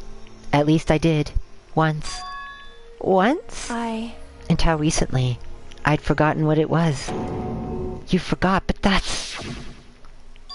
Yeah, she told us she had amnesia. She told everybody. Then, is it really true? You lost your memory. Makoto. Do you remember Makoto? Do you remember the first thing that happened to each of us as soon as we arrived at this school? The first thing? You're talking about when we fainted, right? I fainted, and when I woke up, I was trapped here. That's right. I fainted too. And when I woke up, I noticed a strange feeling of separation within myself. A disconnect. It would seem... Thinking back on it now, and at that point my memory was gone. And at that time I'd forgotten. I couldn't remember why I'd come to this school, and I couldn't remember what my ultimate ability was. But what would make you forget all that? Hey. Strange, isn't it? It's hard to imagine it happened by chance. It seems much too convenient. Are you saying you think you lost your memory because... Indeed. I don't think. I'm positive it was the work of the mastermind. They stole my memory. But why would they do that? There's only one reason I can come up with. Because of my purpose and my ability. Somehow, they would interfere with the mastermind's plans. So the mastermind just stole them from you? However... And it could also mean, somehow, my memories may be connected to the mystery of this school and the mastermind. Which is why I have to get them back. And that's why I've been investigating things by myself this whole time. But if what you say is true, why don't you ask the rest of us to help you? Why is that? If I did that, and we'd all worked as one, the mastermind would have noticed right away. Plus, there's always a chance the mastermind is actually one of us. What? Correct. Well, don't make too big of a deal of it. It's just a possibility. But since it is a possibility, we can't ignore it, right? The mastermind's one of us. If she believed that, then of course she couldn't trust anyone around her. In which case, it only makes sense that she would look into her missing memory by herself. However... That being said, there was a limit to what I could do by myself. Which is why I asked you to help me. But why me? Because among everyone, you were the least likely to be the mastermind. That was just intuition, but... I see. Your intuition was right, though. There's no way an ordinary kid like myself could have been the mastermind. I understand. I should understand everything. My goal isn't to get out of here. It's to stay here. Good. It's just like the dream I had before, but why did that just happen? Listen. Are you okay? No. Yeah, it's nothing. It is nothing, right? Hey. Even now, I still trust you, you know? It's just, I'm not used to relying on others. Correct. I know I never asked for your help right away, so I understand if you're not convinced. Honestly, I was convinced. I think that's just her personality. You said you had a reason for doing all that investigating on your own? So, how'd that turn out? Were you able to remember anything? So... I think there's still a lot I don't remember, but at the very least, I was finally able to recall my purpose and my ability. You mentioned your ability. My ability. What everyone should have known me for. I'm the ultimate detective. Oh my god! That makes sense. The ultimate detective? Correct. And the reason I came to Hope's Peak Academy. There was someone I had to find here in the school. You had to find someone? Who? So... Well, it was the headmaster of Hope's Peak Academy. The headmaster? Why did you want me to find the headmaster? Oh, you want to find, not me. I can't find him. Because he's my father. What? In other words, I was separated from him as a child. As it turned out, he became the headmaster of Hope's Peak. Kyoko's dad? His dad! I is Hope's Peak's headmaster? Then that explains. When Alter Ego told us he thought the headmaster was involved. Yep. Huh? No matter what it takes, I will find the No matter headmaster. what? No matter the cost. So, My memory hadn't come back at that point, but when he said that, I felt strange. It makes perfect sense now, of course, since my whole purpose for coming here was to find him. That does make sense. However... But listen, Makoto, I want to make this perfectly clear, so there's no misunderstanding. I said the headmaster wasn't the mastermind, but I didn't say that to protect him. I only said what I felt, based on what I'd seen when I snuck in the headmaster's room. Then, what did you see in there? So... The room had been ransacked. The shelves were a mess. The desk drawers dumped on the floor. The only conclusion is that someone who didn't know where anything was had been in there. You mean the mastermind, right? It's true. That was my assumption, yes. And to confirm my suspicion, I decided to investigate the second floor of the dorms using the key I found. But why there? 'Cause I also found this in the headmaster's room. This is some kind of map? Indeed. It's the layout of the entirety of Hope's Peak Academy. I found it in the headmaster's room, along with Mikuro's profile in that key. Why can't I say words? The map showed that the second floor was home to a number of rooms meant for faculty use. Some of the staff must have had to stay overnight from time to time. Oh, whoops. Oh, wow. And I figured the headmaster would have some kind of private room there. I assumed that if that was true, the room would have likely held more clues, so I went to check. Correct. And that's when I finally remembered. I remembered that my purpose was to find the owner of that room. So you went there to see if the headmaster really had a private room there. However... But once I got there, I noticed that the second floor of the dorms didn't have any cameras or monitors. So what's it like? That part of the school, I mean. It's hard to describe. All I can say is... The moment I saw it, I realized whatever's going on in this school is more horrific than we'd ever imagined. What do you mean? So... I can't explain it. You should go see it for yourself, and I'm sure you'll get your chance soon enough. Sounds like it must have been important, and really ominous. Oh yeah, 'cause she has a skeleton key, I think. However... Of course, once I got... Oh, wait, okay, so... let's get out of here? Wait, what? However... Which is why I had no idea what's Oh. It had to do with Mikuro Ikisaba, doesn't it? However... Just to be perfectly clear, I didn't kill her. And I know it wasn't you, either. I know you're right, but that just means... everyone but you and me had an alibi. So then who did kill her? Anyway... What I can say for sure is that the mastermind is directly involved. To begin with, the point of this class trial of Mikuro Ikisaba was to get me killed. Get you killed? Indeed. I stole the key and disappeared, and in retaliation, they wanted to draw me out and eliminate me. Correct. That was the point of the class trial. It was? The mastermind knew they couldn't interfere directly. You mean because of the school's regulations? That's right. Exactly. With minimal restrictions, you're free to explore Speak at your discretion. In other words... The mastermind is adamant about following the rules, and with that rule in place, they couldn't step in. Since they couldn't kill me themselves, they tried to use a class trial to do it.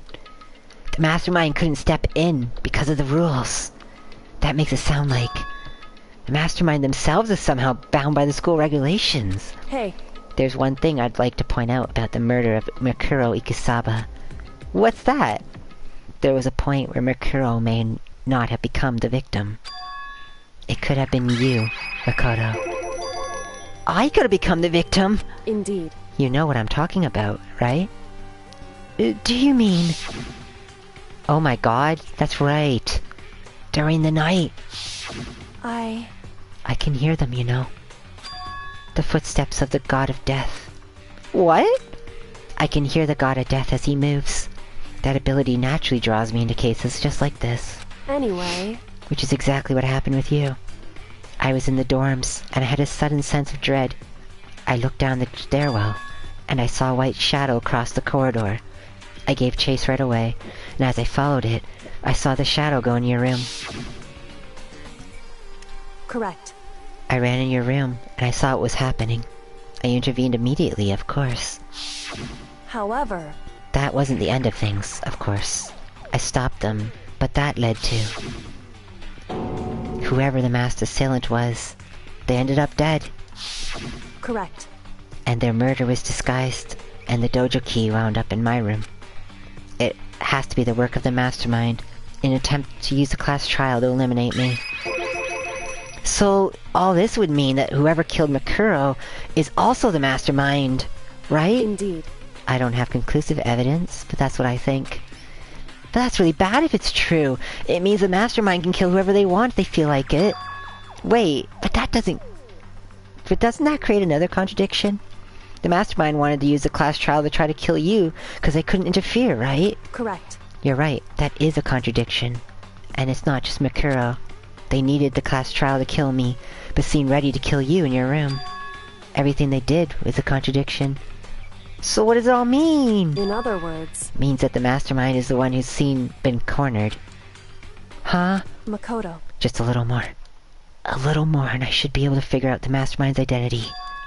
The identity of the other ultimate despair. The other ultimate despair? There's no doubt that Mikuro was the ultimate despair, and that she's dead. But I don't think the ultimate despair is just one person. It's not? Indeed. If you think about it, the ultimate despair seems to implicate whoever caused that event. You're talking That's about right. whatever happened a year ago. The biggest, most awful, most tragic event in history. The tragedy. Whoever's responsible for that. They're the ultimate despair. It would seem... That despicable group whose only purpose and motivation comes from despair. Then Indeed.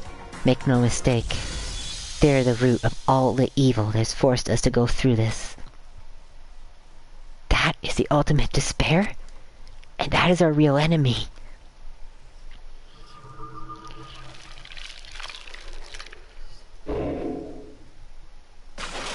Weird name for the chapter. So no one's dead. Surprisingly. Well, no one in the main group. Holy crap, guys! This has been crazy! So much was revealed! The ultimate despair! A group of people who caused the tragedy 1 year ago. Those same people who put together this killing game and began broadcasting it around the world. The most desperately awful group of people ever. That is the Mastermind's true identity, and we're gonna keep going for now. So we're only 2 hours in. That was actually a very short trial. It was an intense one though, damn. Our enemy has finally been revealed. But right now, gotta get out of this fucking garbage dump, man. Right now we have to get out of this horrible place. Figuring out the rest of the story can come after. Yeah, you're right. Can we go, please? Kyoko, do you still have that one thing? Monokuma's secret tool that you got from the headmaster's room. Indeed. Of course I do. It's an absolutely vital part of ensnaring the mastermind. I would never part with it. This is the final countdown, guys. We have one more final event. And that is the end of this game. But it's gonna be a big one. And it can open any door in the school, right? That's right. Then we should be able to use it on that door. Indeed, deed. That's what I've been saying. Hey, Kyoko.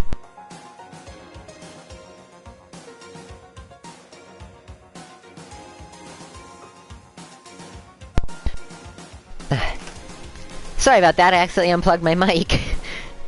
We can open the door, right? True. Let's find out. Whoa, Kyoko, what happened to your voice?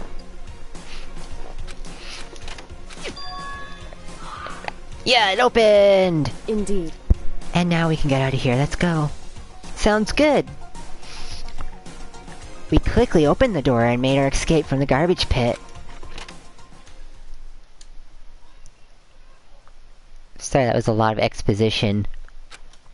But, it's important stuff. And now we know a couple very important things about Kyoko. And we're finally free.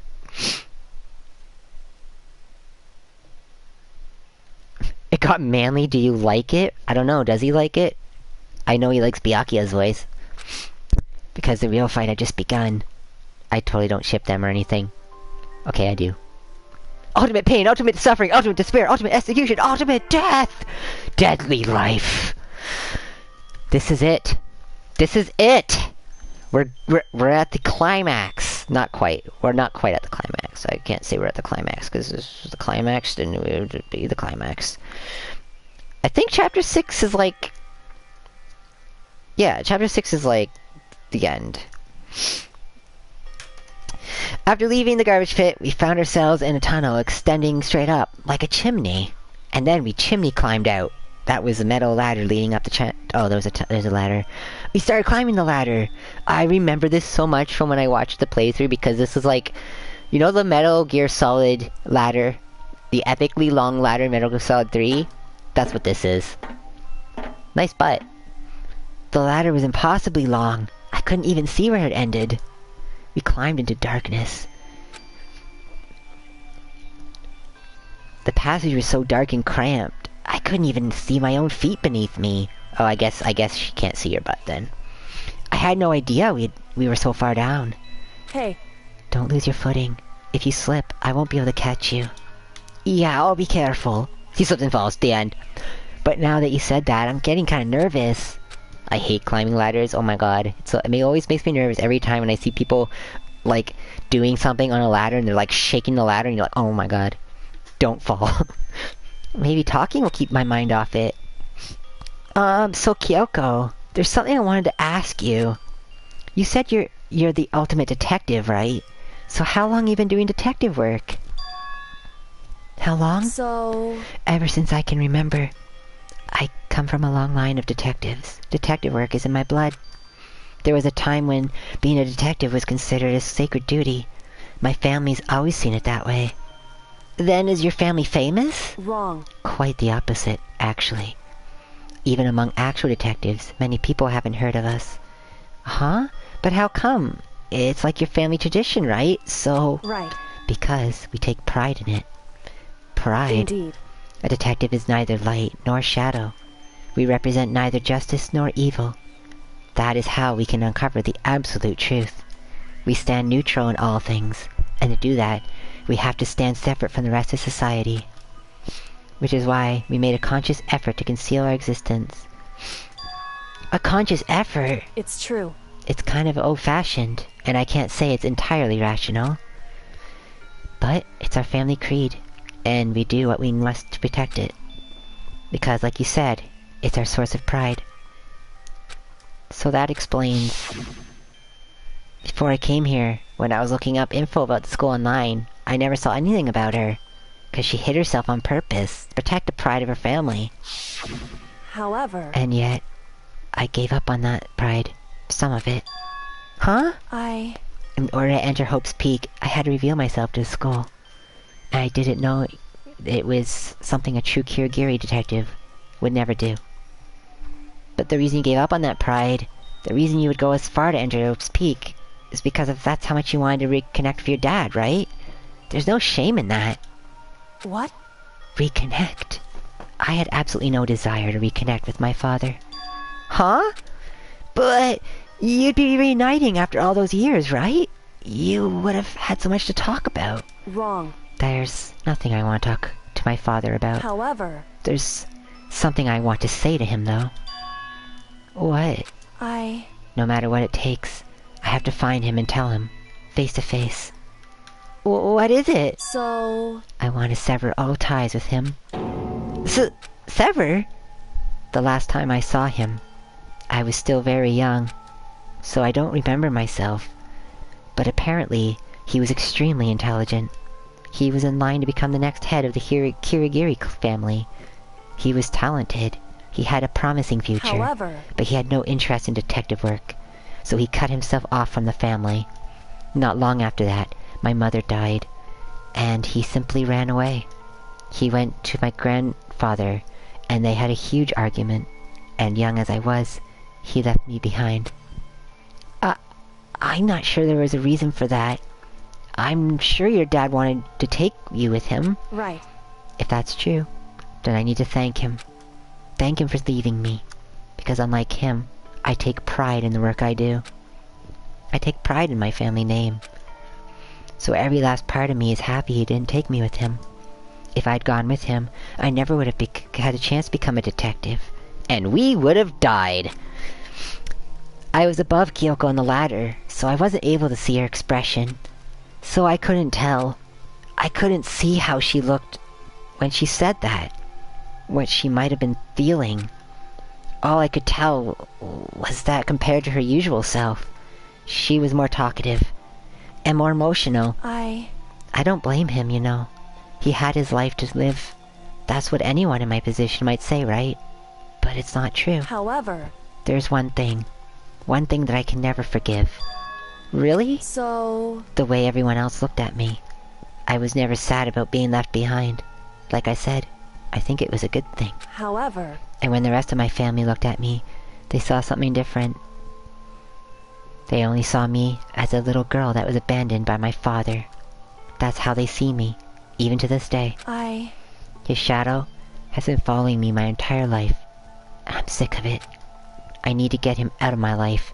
I need to step out of his shadow. Correct. That's why I have to find him and tell him we're no longer family. In order to settle the past, in order to remove him from my life forever. I have no doubt he forgot me years ago. But your family, to just cut him out like that. Wrong. Our only connection is through blood, nothing more. Are we connected by heart and soul? No. Hey. Is blood really enough to call someone family? Only connected by blood? Not by heart and soul. I was so shocked to hear her say something like that. I didn't know how to respond. So instead, I said nothing. I just kept climbing the ladder in complete silence. And after I don't know how long, we finally reached the top.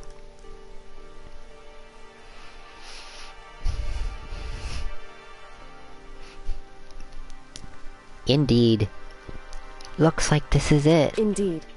On the other side of the door, Hope's Peak is waiting for us. We're back. That's right. Remember that hatch on the ground, near the trash room?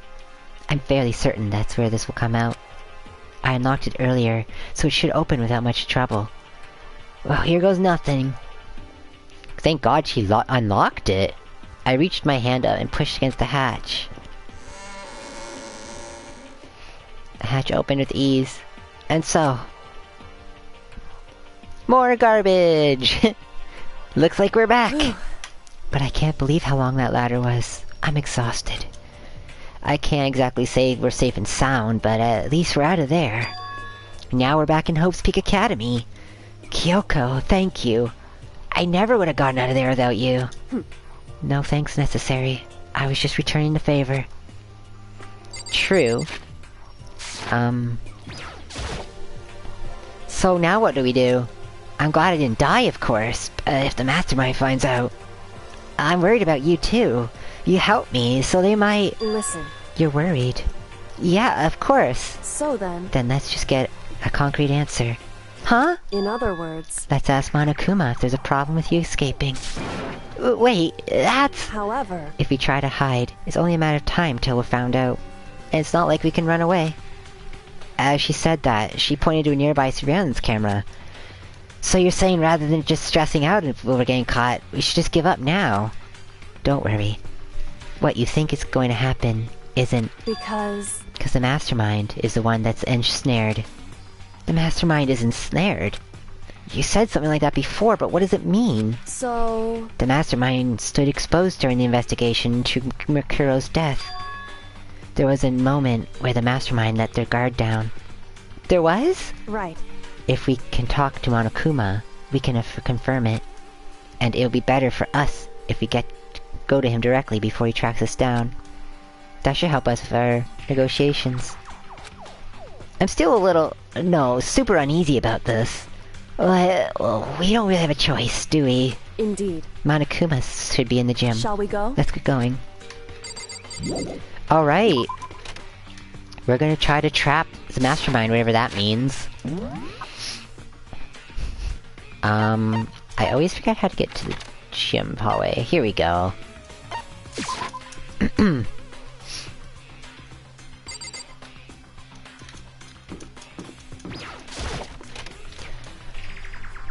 This is a very interesting thing that happens here. I'm excited for this part. Well now, well now, well now. Hey! Kyoko, I don't mind so much. But Makoto's supposed to be dead. What's he doing there? That's exactly how I thought he'd react. Are we really gonna be okay? Here, we're supposed to be punished. Did Kyoko help you? What? So what if I did? What will you do? Shing! If the guilty party's exposed during the class trial, they alone will be executed. It's unfortunate, but it is the rule. So now I gotta punish you again! Angry! And this time I won't leave anything to chance. Kyoko! Right. Do whatever you feel you have to. What? However... But before you do, let me say one thing. Now... If you execute Makoto, that means you lose. Not that that matters to you, right? Huh? I lose? Hey! You! Explain yourself! What do you mean by that? Because... Well, you set up this latest class trial yourself, right? I was getting in your way, so you wanted an excuse to kill me. In other words... I was supposed to be chosen as blackened, and then executed, right? Hey! What are you talking about? However... But when Makoto chose to overlook your lie, my lie, your plan came crashing down. The results of the trial weren't at all what you were expecting. Because you never imagined that in that position, one person would protect another like that. Right. And in response to that unexpected development, Indeed. you reacted by proclaiming Makoto the blackened and trying to execute him. You made the choice out of desperation. No, more than that. You must have realized that Makoto, who refused to be manipulated, was a threat to you as well. However... But there was another, an unexpected development waiting for you. An entity that would throw a wrench, so to speak, in your precious execution machinery. Alter ego! You never imagined the possibility of a being that could come to our aid even after you, quote, killed it. Am I wrong? Now here's the absolute truth. Makoto didn't kill me or Kuro. You did. Listen to me. So, executing Makoto for it would surely be a violation of your rules, which I know you love so much. If the blackened is exposed, they alone will be executed. That's what you told us, right? Huh. And that means I lose. You talk a big game. You're saying the blackened is me and not Makoto. Well? And you can prove this, right? Well... No, I can't. Don't just say it like that. What is this, a comedy routine? To make such bold claims without a shred of evidence. That doesn't matter. One more time, I guarantee I'll find some. That's right. Because no matter how deeply you try to bury it, there's only one, ever, absolute truth. And now you're trying to talk like some kind of famous detective type. Because... If Makoto really was the killer, he never would have come to you willingly like this. And he would have feared for his life, feared for another execution. He would have tried to run and hide. He would have been gripped by the despair you love to inspire. However... But here we are, confronting you with nothing but hope in our hearts. What the heck? And that's supposed to be enough to convince me in the absence of evidence. Indeed. It's not you I'm trying to convince. Hey. If you were to execute Makoto now, everyone out there watching this would be extremely displeased. Huh? Indeed. Imagine what everyone out in the world would think if you killed Makoto. They would assume that you killed him because what we said is exactly right. Listen to me. Despair can never kill hope. Hey. Of course, you can say, we're just making this all up. You're welcome to prove us wrong. No, you have no choice but to prove it. Because if you kill Makoto without proving your own innocence, you'll be accepting your own defeat. If you want to earn our despair, fair and square, That's what we have to do. then I suggest you take my advice. So, what is this advice of yours? It's true. To do Makuro's trial over again. Only this time, you follow the school regulations to ensure a fair trial. It's time for one last showdown. One final battle. One final battle between hope and despair. Hey. Well, that would make for a proper climax, wouldn't you say? A fair trial. One last showdown. In other words, this would be our chance to expose the true identity of Makuro's killer, of the mastermind themselves. But what reason would the mastermind have to accept this challenge? They'll probably just execute me without another word. Interesting. Barrett! Very interesting indeed. Barry? What's wrong? Oh, I was getting bored, so I decided to change things up a little. So, time for bear jokes. Now, what you've suggested might be plausible. It would certainly make for one honey of a climax. In other words, Does that mean you accept? You guys! If we do things your way, that'll be enough to convince you and the viewers, right? And it would cause you unbearable despair, right? Then I'm prepared to agree to your terms. Will your hope win out? Or will my despair claim victory? I can barely contain myself! Let's have one final grisly showdown.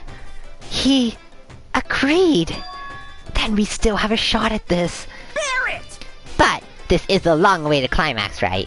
Just guessing the killer is barely a fitting end. You guys! So for this final face-off, you'll have to unearth all the mysteries that have been buried here. All the mysteries. That's right. Every last mystery that's pausing around the school. If you can do that, I can barely contain myself! then that'll be enough to qualify a victory for you. It's true. God, that's great. Qualify. That's what we've been trying to do all along. Okay, well good. Then let's bear it all! If you can claw your way to the truth of Makuro's death and solve the mysteries of this school, You guys! then you win. But if you can't do all that, we'll all face execution, right? I could barely contain my excitement. When you learn the whole truth, what kind of despair will you show me? We're as excited as you are, I'm sure. listen to me. When we've uncovered every last truth, how will the ultimate despair reveal their own despair? I honestly can't believe how this has all turned out. Hey, But before we get started, I want to clarify one more thing. Do you remember the rule? When one student kills another, that's when a class trial is held. What's wrong? I remember that, for sure. So what? hey, I just want to confirm that is what you said, right? And it's a true statement. You don't have to be so suspicious. I've said it before, but it bears repeating. Everything is based on the school regulations, and having a trial for Makuro is no exception for that. Huh? Makuro's trial's no exception? Then it's part of the regulations, which would mean that whoever killed Makuro... It's a very polarizing approach, I know, but okay, enough puns. Anyway, here's a hint. I'm sure I told you this already, but this killing game began with 16 participants, all of them high school students. And the only people to take a single step in Hope's Peak since the killing began are those 16 students. What? listen. Are you telling the truth? Why'd you go all quiet all of a sudden? I'm done talking! Really angry! I got nothing left to say to you. So get lost, would ya? Why so mad? Whew. He seems emotionally unstable. Hey! Leave me alone! Get out of here! Okay, I'm going. You're really gonna let me go? Huh, I don't even care anymore. You're all gonna get your punishment later anyway. I need to start getting it ready! A super duper extra special punishment overflowing with despair!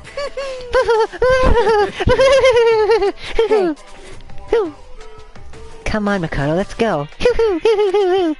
Okay. Oh my god. Monokuma's unstable laughter seemed to cling to us as we walked away. And just like that, we were out of the gym. Wow. I could hardly believe it, but somehow I ended up not getting executed. I still had my life, and we still had a chance. Overall, things turned out way better than expected. Once again, I was in Kyoko's debt. Let's quickly save it. So that was a lot of stuff to go through. I'm prepared to keep going. I mean, we're only 2.5 hours in. I haven't streamed in a while also. Kyoko, thank you. Everything I have right now is because of you. However... Don't thank me just yet. The real battle is still ahead of us. Yeah, true. Whew. But still, I'm glad it worked out. I wasn't sure if the enemy would accept my proposal. But honestly, why would the Mastermind agree to that? I mean, they don't stand to gain anything from a final showdown, do they? So... They had no choice but to accept. Huh? Because... It's all because of that one moment that the Mastermind let their guard down, like I said. So, when was that moment? So... I was there to hear it myself, but do you remember what the Mastermind said? They said they had hijacked the airwaves to broadcast our school life to the outside world, right? Yeah, they definitely said that. Listen. And what did you think when you heard that? Pretty hard to believe, right? Well, I mean, the idea of actually taking over the airwaves seems so unbelievable. Indeed. You don't exactly read about something like that happening out very often, so it's hard to believe, or imagine. In other words, that kind of thing is extremely difficult to pull off. However... And yet somehow, the Mastermind was able to do it. In other words... But think of it another way. There must have been some reason they had to do something that difficult. A reason? So... They had to show the world something. No matter the cost. Us killing each other. They wanted to show the world. It would seem... The Mastermind has been very adamant about not killing us directly, but forcing us to kill each other. And all their rules and regulations were designed to encourage that. Yeah, that makes sense. If those stupid regulations didn't exist, nobody would have killed anybody. In other words... So the Mastermind's ultimate goal was to make us kill each other and show that off to the world. But why? Correct. To prove a point, most likely. Prove a point? Hey. The outside world has a name for the students of Hope's Peak, right? A certain concept. You're talking about hope, right? That's right. And for those of us who represent hope, to kill each other and sink into despair. The Mastermind wants the world to see that. To try to prove that despair is better than hope. That's their goal. As the ultimate despair. What? They want us to prove despair is better than hope? But that's ridiculous. It's true. You're right. It is ridiculous. Completely irrational. It's the kind of thing that nobody but those who call themselves the ultimate despair would devise. That group whose only purpose and motivation comes from despair. But is that really their only reason for making the rest of us suffer? Makoto. I know how angry it must make you, and yet... That same motivation is what led to the Mastermind revealing their weakness. What? In other words... Because their goal is to broadcast a killing game to the world. The Mastermind has had to be more particular than is reasonable about their own regulations. If the Mastermind simply ignored their rules, this wouldn't have been a game, but a one-sided slaughter. At the very least. At least, that's how those who were watching this would have seen it. And that's why the Mastermind couldn't kill any of us themselves. Indeed. That is precisely the reason. No matter how much they may hate what I'm doing, I haven't violated a single one of their regulations. Junko broke the rules, and so she was punished. But in my case, they couldn't lay a finger on me. Right. So instead, they tried to use the class trial, following all their proper rules to get me killed. They began a class trial that didn't have a right answer, then made me out to be the killer. But even that didn't work. It's true. Yes, thanks to you. And due to that failure, the Mastermind took yet another risk. They attempted to kill you instead, who also was not the killer. And that, when that fact was exposed on live TV to the entire outside world, The mastermind had to accept your suggestion. Indeed. To prove to the world that despair is better than hope, they have to defeat us in perfect form. In other words... It would only do the mastermind harm to have it shown that they violated their own regulations. But all of that was a hunch, right? And you were still able to get the mastermind to accept your challenge. However... Well, it's only thanks to you that we got that chance. Because you believed in me.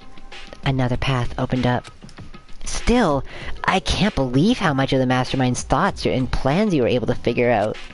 I didn't have the slightest clue. Wrong. In the end, though, I couldn't prove any of it. It was just my reasoning. Essentially, I was making a bet. Whew. But it looks like I got it right. This time, at least, I won the bet. She let out a quick sigh. I took it as a small sign of relief. To be honest, I haven't been that nervous in a long time. I totally couldn't tell you were nervous at all. You seemed totally confident from the moment we decided to talk to him. Well, presenting a strong demeanor is a fundamental part of negotiation and persuasion. Wouldn't you say? Plus, if I'd show my uneasiness, that would have just made you that much more uneasy. Yeah, you're probably right. How pathetic. However... Anyway, we can't just relax just yet. All we've done is earn another chance to fight. We have to win this time. Correct. Or everything we've gone through will have been for nothing. You're right. If we can't defeat the mastermind, it'll cost us our lives. There's no option except to win. Hey. But before we begin the final battle, we have to tell the others what's going on. True, but how do we know who our real enemy is? All we have to do now is work together with everyone to destroy the mastermind. Work together with everyone. However... Is that really possible? Huh? Anyway, right now we have to go find the others. shall we go? They're probably in the dorm somewhere. Shall we go? So, we've convinced Monokuma to do a final trial. And that's why I was trying to avoid using the words final trial before, but now I can. We have one more trial to go, and it's going to be against Monokuma himself. To convince everybody that it was either Monokuma who killed, or one of the other students. Which is still a possibility that one of the other students is Monokuma. Well, it is a possibility. That is a possibility. Sorry. So we don't know who it could have been. We're pretty freaking sure it wasn't Kyoko, though. Or Makoto. I'm guessing they're in here. I kinda hope they are. And suddenly we were greeted with... Or it's Monokuma.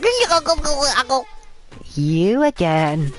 You sit down, look simple, look out, doing 3, 2, 1, 2, 5, 5. Is he broken? I suppose his emotional instability has reached its limit. We pushed him.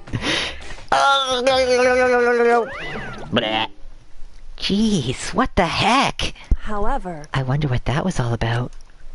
I couldn't help but let out a sigh of relief. Duh. Is that Makoto? You guys! It is! There's no two ways about it. That's Makoto! Huh? You survived? Jeez. You're like a stubborn little cockroach, you know that? Thanks, Byakuya. I'm just asking to make sure, but you're not a ghost, right? I'm gonna slap you. Everyone was there. All my friends who had struggled together and survived. As soon as I saw their faces, I couldn't help myself. I started to tear up. Oh, Makoto! What? Wait. What's that smell? What the heck? Yeah, man, that seriously stinks. It's Makoto. He sounds like a... Who the fuck is yelling outside my window? He smells like a wet dog. Get away, shoo! Shoo! And in a flash, my tears dried up. Aw, Makoto! You know what? Actually, I know. Makoto. There's no time to indulge in an extended happy reunion. We need to explain to everyone what happened with Monokuma. Yes. Explain? Explain what? Is it okay that you're here? What if the mastermind catches you? It's true. That's related to what I have to tell you all. I need to tell you about the last class trial. Huh? Last class trial? In other words... We're going to redo Marakuro's trial. Huh? What? Seriously? How about that? Well, what's the point of redoing it? Makoto killed her, right? No, I didn't do it. Like I keep telling you. Wrong. I'm sorry, guys. I need to close my window. There's just these idiots.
I'm back! Hello! Sorry, I really just needed to get some water. I figured I would get it while I was standing up to get my window closed.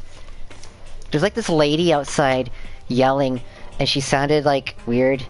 I don't know how to describe it. She was just like screaming for some reason, I don't know, in the alleyway. I got some cray-cray people in my neighborhood, I'm just saying. Not as cray-cray as Toko, though. Not as cray-cray as Monokuma is. But yeah, I was just getting some water so that I can soothe my throat, which is like mad at me. Anyway. No, it's not any of you. Then who is it? I see. What she's saying is, it was all the work of the mastermind. Me. Just kidding. Huh? What? You're saying the mastermind killed Makuro? Who's me? Actually, it's not me, just kidding. That's right. That's right. It was all an elaborate trap contrived by the mastermind. Makoto spotted the trap in time, and did what he had to try to stop it. However... But his decision meant that he would be the one to die. What did you say? You spotted the trap, did you, Makoto? You made it sound like it was easy. I just, you know... However... But executing Makoto, who wasn't the Blackened, is a clear violation of the school regulations. The rules state that only the Blackened is to be executed. The mastermind broke their own rules. Which is why I went and negotiated with them to have a final trial. Huh? And the mastermind agreed? Does that mean they really did break the rules? They had no choice but to agree. You used the TV broadcast to gain the leverage you needed, didn't you? Correct. Very observant of you. Naturally. I recall what you said at the end of the last class trial, when you said now that it's the mastermind's ensnared. That's what you were referring to. Don't be mean! Hey, I'm totally in the dark here. Like, the lights are off and I can't see- oh. For anyone who doesn't understand, you can ask Kyoko to explain it again later. So, knowing all this, what do we do now? About that. It's about who killed Makuro, right? So our job is to expose the mastermind. But there's more to it than that, correct? Yeah. So, for us to win this time, we have to solve every last mystery surrounding the school. Huh? Every last mystery. But... But we've been looking around all this time, and we still don't know anything, right? Anyway... You've probably guessed it already, but if we lose this time, everyone dies. Everyone!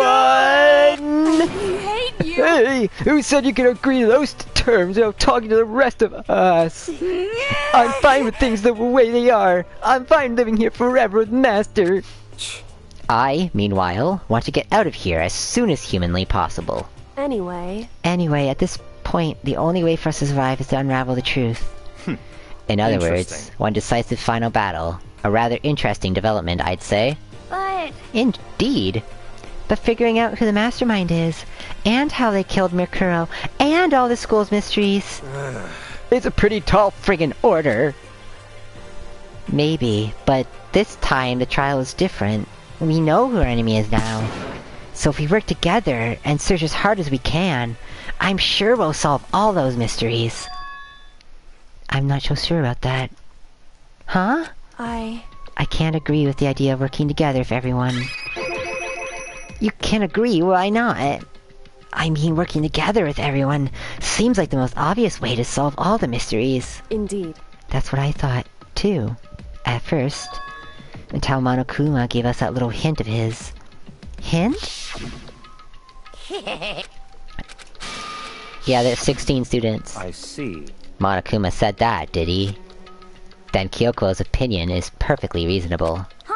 Huh? But why? So, in other words... If the mastermind really is the one who killed Murakuro, as Kyoko says, not Makoto, then the mastermind would have had to set foot in the school, correct? Monokuma could probably murder Murakuro, but there's no way he could have disguised the scene like that. In other words... But according to Monokuma, the only people who have set foot in Hope's Peak are the 16 students who have been taking part in the killing game. Then the mastermind is... There was 15 of us in the main hall. Oh, there was 15 of us in the main hall at the beginning, and in Makuro, you got 16. No, the mastermind would have to be one of them! That's right. And those 16 people we started out with, the only ones still alive, are the people standing right here. Need I continue? Or do you get it now? You're saying the mastermind is one of us? no way! You can't be serious.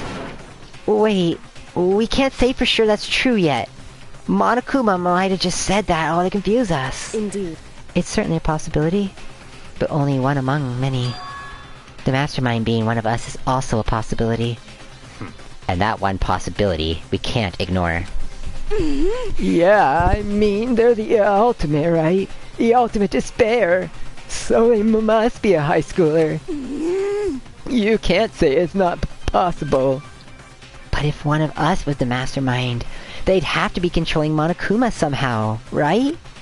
But did you ever see anyone acting suspicious anytime Monokuma was active? Well, Maybe they snuck off and controlled him in secret. but I don't care how sneaky you are, we would have noticed someone sneaking out off that many times. I'm right, right? Maybe Monokuma was on autopilot. Maybe they loaded up all the dialogue and actions beforehand. In that case, there's no way he could have had all those back and forth conversations with us. Well, it wouldn't be entirely impossible if they directed the flow of the conversation. Well, maybe, but still.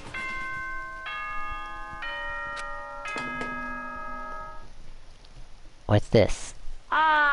This is a school announcement. You've all probably figured this out by now, but at this point, the killing game has now entered true ending mode. So, in the name of fairness, I like how he says I will true ending unlock because every room in the school. we avoided the bad ending. Look wherever you want. Solve the mystery in whatever way you... Then we can all meet up at the class trial, okay? Let's make it sound like a fun little get-together.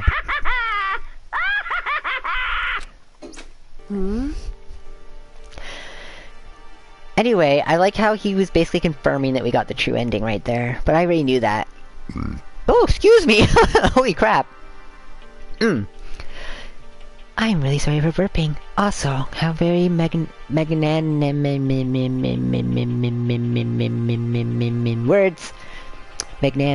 of him to unlock all the rooms. That's fine. The time for talk is done. I know I can't say words right now anyway, so we're gonna begin our investigation.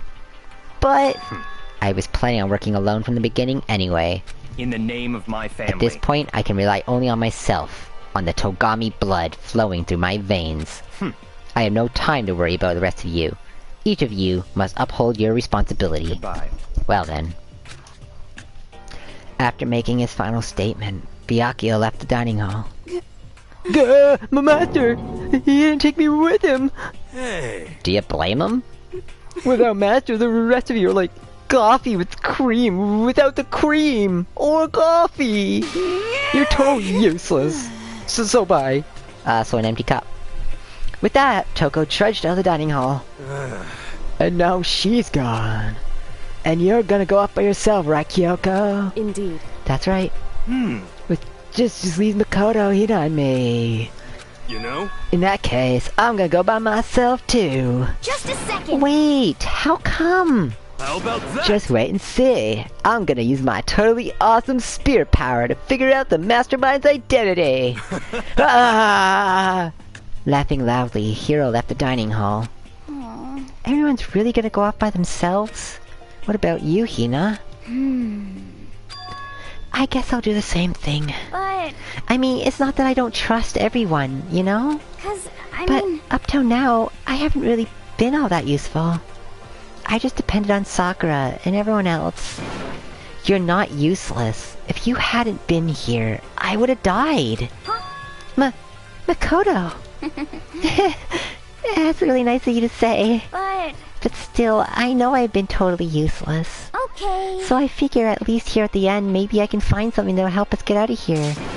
So I'm gonna go off and do it all on my own. Okay, see you later. Hina was in a surprisingly high spirits as she dashed out of the hot dining hall. And once again, it's just us two. Indeed. So you're gonna go off on your own too now, Kyoko. However... Well, don't misunderstand. Just because we're going to do our searches separately, doesn't mean we still can't work together. So... That goes for all of us. I think I see what you mean. Doing our own investigating doesn't mean we can't work together in the end. I should just see us splitting up to cover more ground. And then we can get back together and share what we found. And that rhymed. Yeah, that's right! So then... Well, I'd better get going. I have an endless list of things I need to check. Correct. Monokuma said that all the doors in the school have been unlocked, right? So we should be able to investigate every nook and cranny in the school.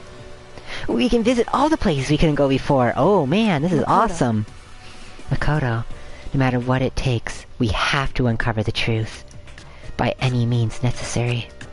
And with that, Kyoko was gone, leaving only me. I don't have the time to waste either. I have to begin my search.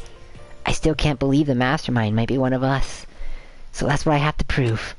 I'll prove that the mastermind isn't one of us. I'll expose the mastermind's true identity and solve the mystery of this school. And then we can all escape together.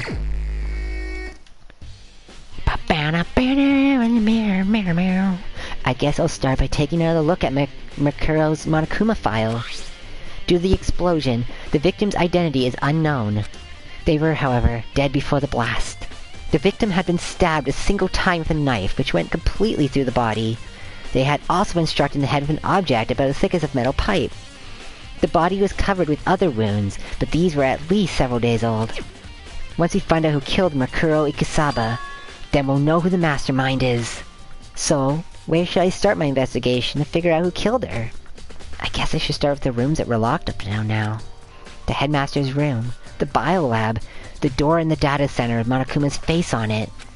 Oh, and the second floor of the dorms, where the gate was down before.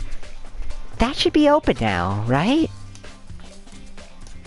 After that, I'll have to double check the areas that are connected to the murder. Which means the garden and the dojo. Okay, time to get started. Alrighty, goddamn. Alrighty, goddamn. We have a heck of an investigation to do. That will probably take up the rest of the stream, honestly. There's a lot. But now every single room in the entire place is open. I don't think the bedrooms have anything to do with anything, though. True ending mood? Yep, it is a mood, right. A true ending mood. True ending mode has been unlocked. So we can go everywhere. Everywhere! Including... this way. I like to walk, because, might be someone in the hallway. I still don't think we can go this way. I don't ever want to go in there again. Even for an investigation. Okay, so no point. We don't have free time, so I don't have to do the thingy thing anymore. What's... I actually forget what's in here, like... Oh, that's right, the vault! Okay, there's nothing in here. Even though it is creepy. Won't lie about that. Well, let's do let's go up floor by floor. So we'll start with... Is this called? Yeah, this is floor 2.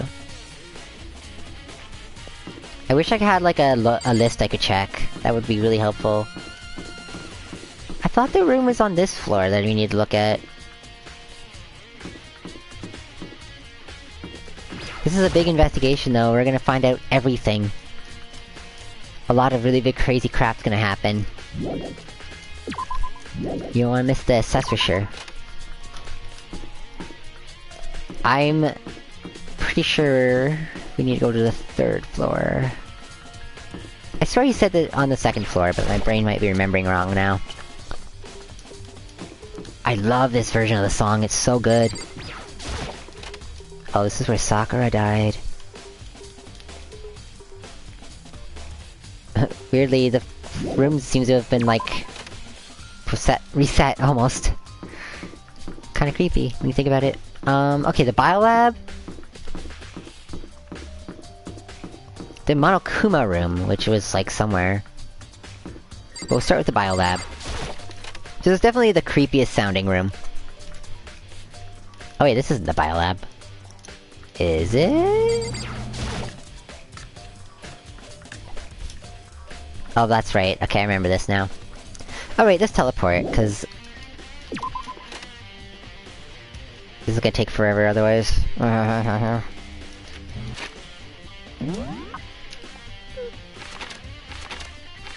Okay. The Monokuma room is one I want to check out.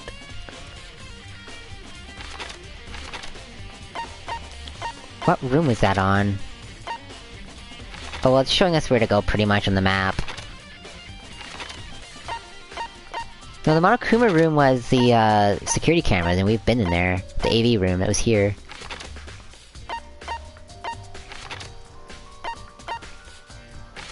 Definitely use this map. Okay, that's the data center. Oh, okay, yeah, it was a data center.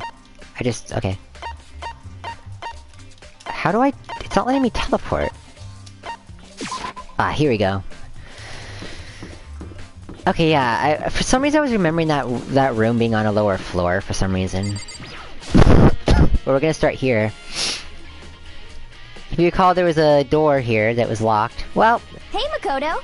Ah, Makoto! Are you here to look around too? Is that what you're doing here? Yeah, I can't help but wonder about the Monokuma door. Yeah! So I figured, if all the doors in the school have been unlocked, that one should be open too, right? But... Although I couldn't bring myself to open it. I mean... Cause it might explode, right? And that really suck. So you open it. I'm sure she didn't mean it, but she made it sound like it's okay with me getting blown up. Well, the ultimate lucky student, we'll be fine. So, I guess we'll open it. Oh wait! Let me take cover first, I don't want to get exploded! Hina raced to a nearby desk and hid underneath it. Okay, go ahead. Everything will be okay, right? Alright, here goes nothing. I threw all my weight into it, but the door opened much easier than I expected. Well, there's no bombs left. The bomb came out of the Monokuma door. Oh wow, look at this. There's no explosion, thankfully. My first impression was... Huh? Whoa, this place is totally sci-fi! Yeah, I was kinda thinking the same thing. I didn't mean to hit circle. I meant to hit... that button. Oh. Literally, there's a hatch. There's some kind of hatch on the floor. But right now, I'm more concerned about the weird device. What is this device? It looks like some kind of control panel.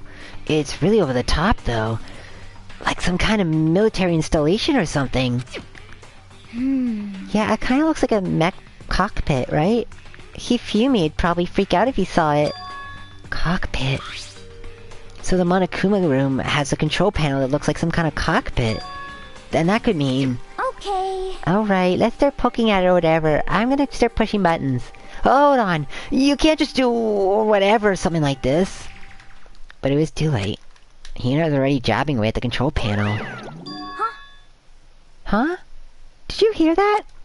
Yeah, I think it came from the other room. Hina, what did you push? I'm not totally sure, but I think it was that one, the button that says Data Center. Data Center. I took a good look at the control panel, and I saw a bunch of buttons, each with the name of a room next to it. And just like Hina said, there was one labeled Data Center. That must be the one she pushed. But the Data Center, that's right next door. The room we were just in. That's where the strange noise came from. I'd better go check it out. Yes, please. I'm kind of scared out of my mind right now, so I'll just cheer you on from over here. Alright, we'll risk our butts again.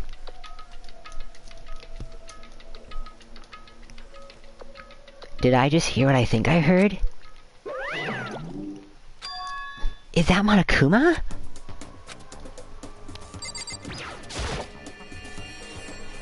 Hey! Grrr, give me all your donuts! Is that you, Hina? What? What? Aw, man, busted! How did you know? Say what? Anyway, what is this? Some kind of remote control camera kind of setup? You don't even know what you're controlling? Hello. Well, I mean, I can't really see anything in the room from here. Found it! Ah, guess what I found? A self-destruct button! Whatever you do, don't push it. Too bad! Aw, man. Were you seriously gonna push it? Anyway, I guess that settles it. The room with the Monokuma drawing on it, and the control panel inside. Yep, it controls Monokuma, which makes sense because it's next to the surveillance room. Ah! Whoa, hey Makoto, what the heck was that just now? Monokuma? Huh? Huh? What do you mean? What you were controlling just now? It was Monokuma. Huh? Monokuma? Oh! What, for real? Yeah, it looks like that panel definitely controls Monokuma. Which means the mastermind has been controlling Monokuma from this room. Yeah, they were definitely in here. The mastermind is controlling Monokuma from this room, which I just said, and this is the control room. It's totally separate from the data center with all the monitors. In other words... Hey. Maybe the mastermind can't monitor us and control Monokuma at the same time.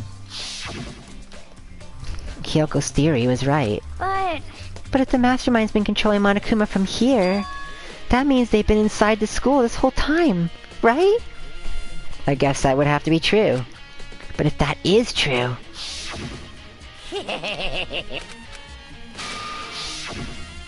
then the mastermind, Monokuma Puppeteer, really is the 16th student. No, it can't be. There's no way, right? What's wrong, Makoto? I don't like that face you're making. Oh no, it's nothing. I just make faces sometimes. Oh, okay. That's kind of weird. What about you? Is everything okay? 'Cause, I mean... Oh, well, it's just... This is where the mastermind's been hiding, right? Who knows if they set up traps or something? I can't say it isn't possible, but I really hope it's not true. So, like... you wanna leave soon? There's still a lot of other places to check. Yeah, good point. We can't waste all our time standing around here. Okay, you wanna get going? Yeah. Alright, well, nothing else to see here, folks. What the hell was that? As soon as the door to the data center was closed, I heard a strange sound.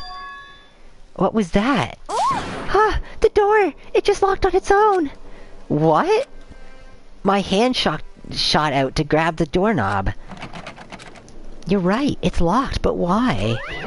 Of course it's locked! Because the data center is now restricted!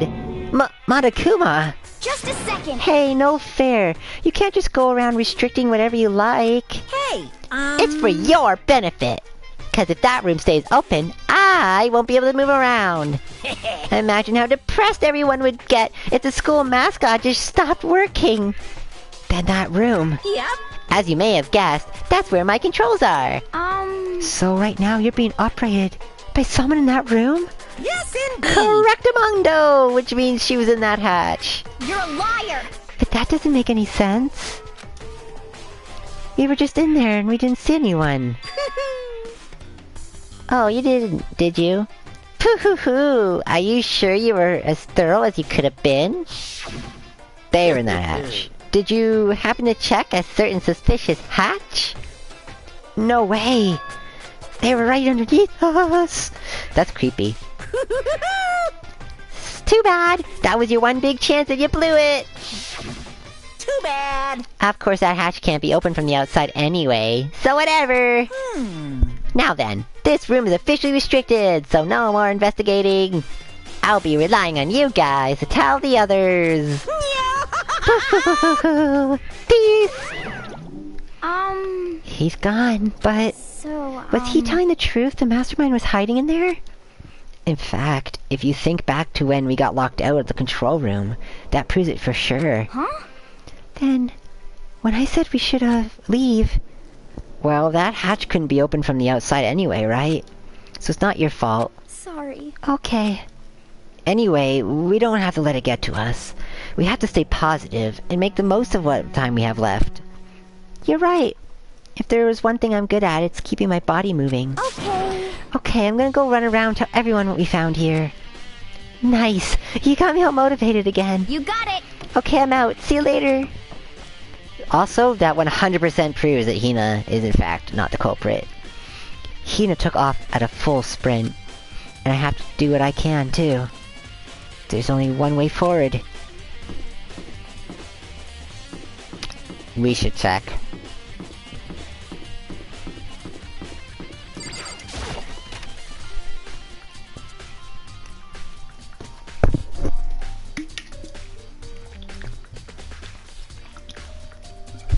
This is the Mad Master's room. I've heard an awful lot about it, but this will be my first time seeing it for myself. Ah, Makoto, it's you. Oh, Byakuya! Alrighty. Come on. Hey, Makoto. Not possible. Are you ignoring me? You think I'll give that just because of you or you? What the hell is going on right now? When we get out of here, remember this moment. Oh, I think I hit back by accident, and he's freaking out about it. There are documents scattered all over the floor, but somehow it makes me feel nervous. Anxious is the word, but that is also nervous, so it works. Come on. Not possible. Okay, I'll talk to you, wowie. And then I hit the bookshelf by accident. The bookshelf seems really well made, and it's filled with books and thick books, thick books, thick. Well, you came to the right place this time. Would you like to see something interesting? Are you finally gonna show me your dick? You mean something interesting? Take a look at this. Oh no, he's gonna pull his pants off. It was on the top shelf of that pathetically ostentatious desk. Oh good, you're showing me a file.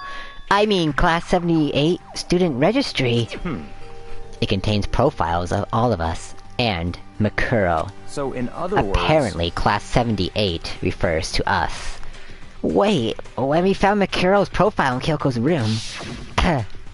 I see. That's right, it also mentioned Class 78. This must be where Kyoko got that page. And since the rest of our profiles are listed in here, along with hers... In other words... There can be no doubt. Makuro is a student here at Hope Speak Academy. Just like the rest of us. Makuro Ikusaba, the 16th student. That must be how Kyoko learned about it. But it seems that Kyoko was in a hurry. Huh? What do you mean? I'm talking about when she stole it. The uneven tearing, the way the paper had been crumpled, she must have been in a hurry. Well, since she snuck in to get it, I'm sure she wanted to get out as fast as possible. But what's your point? She was in so much of a hurry that she only got the first page. The first page? Correct. Makuro's profile actually contains 2 pages. What? So in other words, when it comes to this profile, there was more information about Makuro that we still didn't have. What kind of information is it? Why do you ask me to explain every little thing? You can read, can't you? It seems to be some sort of detailed report put together by the headmaster himself. I don't know what kind of man he was, but I'm glad he left us such an interesting clue. I was half listening to Byakuya as it skimmed through the report. Don't ignore me. Mikuro reappeared suddenly, and in the background as an entity floats. Close but not just out of reach. Stop ignoring me. The entity known as the Ultimate Despair. Okay, he's not listening. Right now, I can't be sure if this is a single person or some kind of group. Whatever it is, Mikuro definitely has some sort of connection to it. I have a bad feeling about all this. I need to push forward with my research into the Ultimate Despair. And I need to pay attention to Mikuro's behavior too. This is just my gut feeling, but I think she's dangerous. Despite the countless battles she must have had as a member of Fenrir, when she entered Hope's Peak, she didn't display any signs of battle wounds or scars. That fact alone proves her tremendous skill in battle. Naturally, I want to believe in her. She's one of my students after all. But if I decide she's a danger to the other students, I'll be forced to take all reasonable measures. Mikuro was part of the Ultimate Despair. I don't think there can be any doubt. But wouldn't that mean Mikuro and the Mastermind were allies? So why? Why would they kill her? Plus, even the headmasters seemed to be afraid of what Mikuro was capable of. They wouldn't had to take her completely by surprise to kill her like that. Or maybe it means the Mastermind is even stronger than Mikuro was. What? What's wrong, Makoto? Huh? That's fine. You seem to be lost in thought. But I should probably point out one other thing. There's another important bit of information within the file you should take note. What is it? Did you notice a picture in there? A picture of a girl perhaps you've never seen before? A girl who seems to be included as part of our Class 78. That should be enough for you to figure out who that girl is. And further information about that girl is included in the file. There's Mikuro, guys. Interesting theory, interesting theory. I'm not gonna answer... You can definitely theorize in the comments, like, feel free to theorize all you want, but I'm not gonna answer cause I know... 5 foot 7 inches, 97 pounds. And it even lists her vitals, 31, 30, 22, 32. Well, what do you think? What do I think? Are you asking me, like, if she has a nice body? Stop talking. You hopeless idiot! I'm the one with the nice body! What I'm trying to tell you is maybe you'll want to keep that in mind for later. Maybe you'll make your way back to the corpse, and maybe you'll think, oh, that could mean... Wait, is he trying to say... There's a chance the body isn't actually Mikuro? Is that what he's saying? Personally, what I'm thinking seems all but impossible. But it wouldn't hurt to confirm, right? It's all clear. That's all I'm trying to say. What you do with that information is your business. So I'm back to being Byakuya's errand boy. Oh, and one last thing. It's a bit of an advice for you, from me to you, so I suggest you pay attention. Advice? For me? You seem to be getting along with Kyoko quite well. It's not that we're getting along, she's just done a lot to help me. Well, don't put too much faith in her. Huh? In other words... The cost of that faith might be more than you can afford. What are you saying? Just what I think. Call it a hunch. A hunch? But my hunches tend to be proven right. The device is free this time. Take it or don't. As you will. I'll keep that in mind. Thanks. Aw, maybe he actually cares deep down, deep down. Student registry, it's us. Profiles, everyone I met beginning in Mikuro. Just like us, Mikuro apparently is a new student. Part of the Ultimate Despair, which means her and Mastermind should have been allies. Why would the Mastermind kill her? Weren't they friends? Well, I don't know if they were friends. We don't know that. That was never proven. She really messed up this office. There are trophies and even a shield in display on the case. It's another sword, like the one downstairs. Is there anything else I can click? Other than the monitor and the thing which is gonna say the same thing every damn time? Nope! Okay, so we discovered something pretty interesting. That's not where I wanna go. Okay, so the room I'm very interested in are the rooms up here. The dojo, the garden, and the biolab are all very intriguing.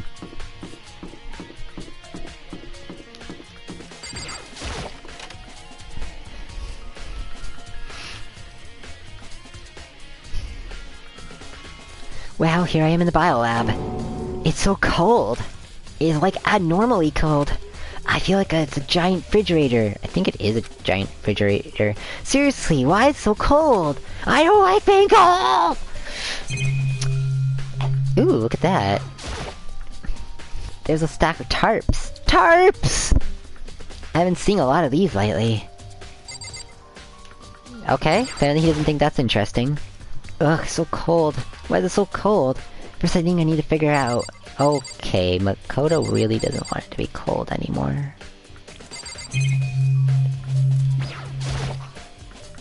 There's some kind of weird machine or something built in the wall. And on the left side, it's a bunch of glowing blue lights. But on the other side... Uh-huh. Dim lights. There's some kind of weird machine. Oh, that's it. I've seen this kind of thing in horror movies and stuff. It's a fridge for storing dead bodies. Does that mean this biolab is actually a morgue? Oh god, it is. I should probably take a closer look around. It's a morgue. Oh, there's some kind of booklet here. Looks like an instruction manual. We offer an eco-friendly alternative to standard dry ice for all your cadaver needs, yes. In addition to the germicidal lamps, we also provide an ozone generator for the removal of ethylene gas. Words. Simply insert the cadaver in the blue light will let you know its automated systems have been activated. Temperature and humidity levels will be adjusted automatically for optimum settings. With our system, anyone can keep a body fresh as a daisy for as long as you need. In the unlikely event of a problem, the red light will activate and an alarm will sound immediately, and you will be arrested and killed. The exterior is a stainless steel, and we do offer an optional leather upholstery upgrade package. This is the instruction manual for the fridge. Doi. Tarps.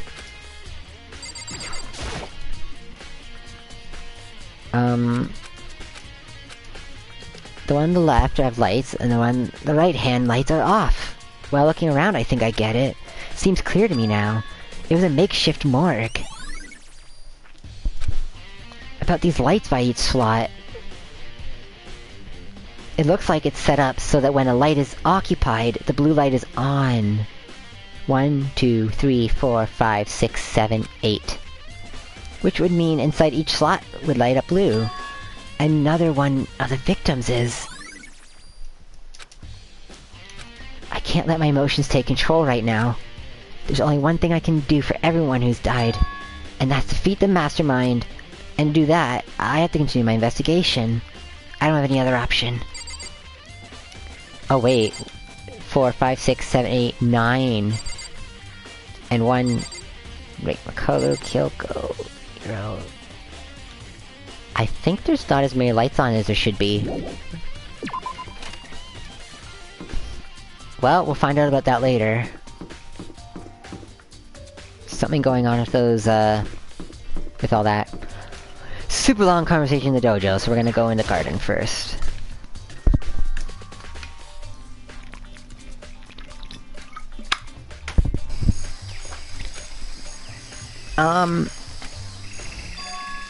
Huh? It's gone! Makoto's body! It's not here! Yep, that does seem to be the case. Hyro took it. It was Hyro. He ate it! Okay, let's make sure the tool sheds... didn't find a dead body. But if it's not in here either, then it must be... the biolab? But the corpses aren't the only thing I need to check here. There's one other thing. That tarp! A tarp played a key role in another case, so... I'd better look into it. The killer used the tarp to keep the sprinklers from getting the body wet. Which means the killer might have left some clue behind here. Huh? I didn't notice this before, but there's a small stamp on the corner of the tarp. Yeah, he'd probably say it was aliens or ghosts. It says biolab. Then this originally came from the biolab? Yeah, I made a big deal about those tarps for a reason. Everything else in here is same as we've left it from what I can see. If you don't have something that... If you have something I missed, Makoto will make a big deal about it. So I really need to check. Oh, okay. We had to go to the biolab to find out there was tarps in there, then go back there to find out about the tarp, and then go back to the biolab. To talk about tarps. We're talking about tarps a lot. It's a tarp! It's a tarp, just like Chihiro! Okay, sorry. Sorry. Okay, I thought he was gonna say something, but I guess Sweetie doesn't give a shit. Okay, right, cool. To the dojo! Whee!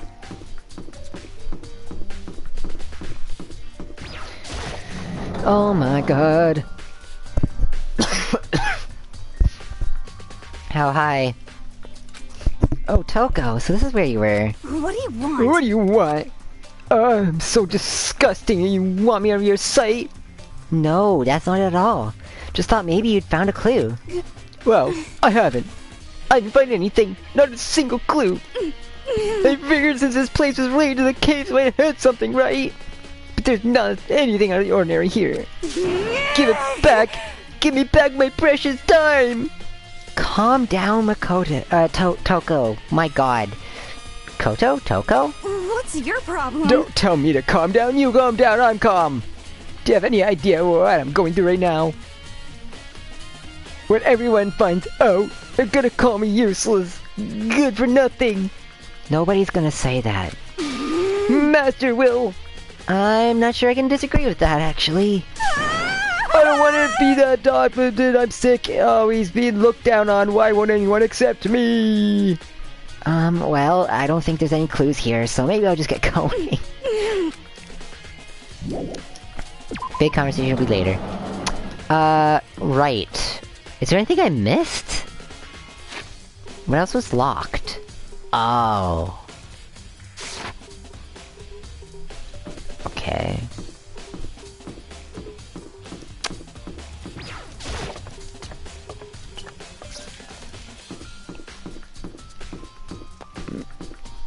Can't believe she's just in there, like, spazzing out. That's Toko for you! There was something about dorms on the second floor, I think? That Kyoko was talking about before, where there's no surveillance cameras. Which is probably going to be a big deal. So let's try to get to those, if we can. Was it here? No, that's the pool. Okay, I swear I remember that, but I can't remember how to get there?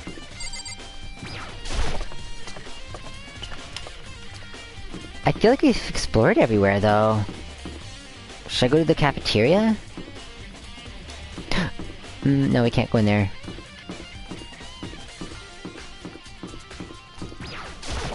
I was gonna use a guide for this, but my phone's being kind of an asshole today and it wasn't pulling it up properly.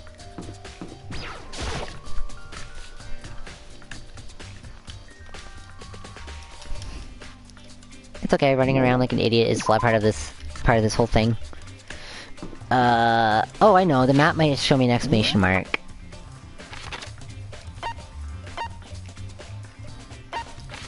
Does the pool have its own map?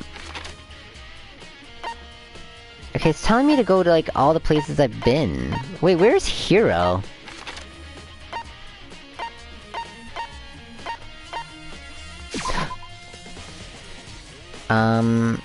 Wait, where's Hiro? We haven't talked to him yet. I would have remembered that. Where is that dude? Did he get abducted by alien? Did he get abducted by the chickens? The chickens take Hiro. Chickens! Give him back! I literally don't see him on here. Do you guys see the exclamation mark I'm missing? Cause I don't see it. Well, maybe there's something I missed in the headmaster's room? Chicken aliens. There you go. If anyone's gonna get abducted by aliens, it's Hiro. Are we done here, Byakuya? I don't have time to play with you. Let's talk with someone else. Good, he's blunt. It just makes you feel hopeless. Okay. Nope. And Kyoko, too! I haven't seen either of them. If this takes me too long, I'll look it up, but I just want to see...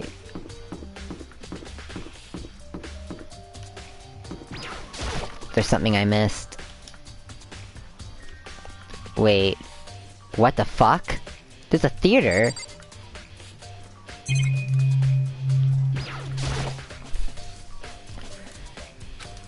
I can't look all fancy! I have a mystery to solve! Okay, when did this room ever do a thing?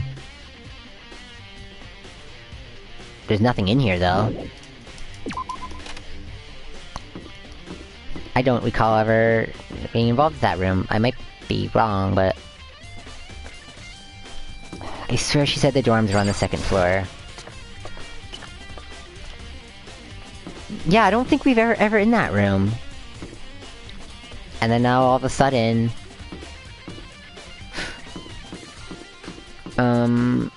it's there, but...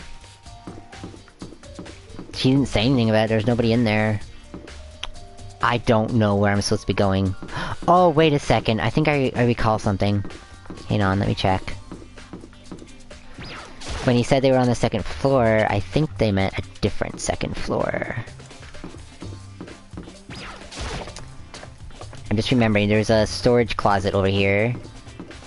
It's really out of the way, so it's easy to forget.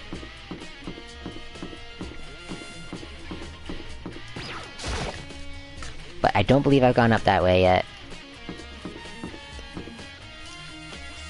Yeah, there they are. There's the stairs. It's these guys. The gate's open! We can finally check out the second floor of the dorms! I have to do it. Okay, this is a moment. This is the second floor of the dorms? It looks like some ancient ruins. Oh no, it's more like a battlefield, like a bomb blew up here or something. That's, accurate? Holy crap, look at this.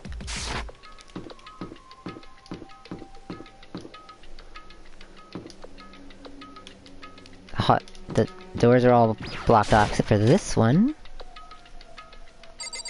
Oh my god, look at this. The bed is completely torn apart. I mean, it's not even a bed anymore, it's just garbage. Which is how I feel right now. I opened the door just a crack, glanced inside, and immediately closed it again. There wasn't even a hint of a bathroom, just a big pile of rubble.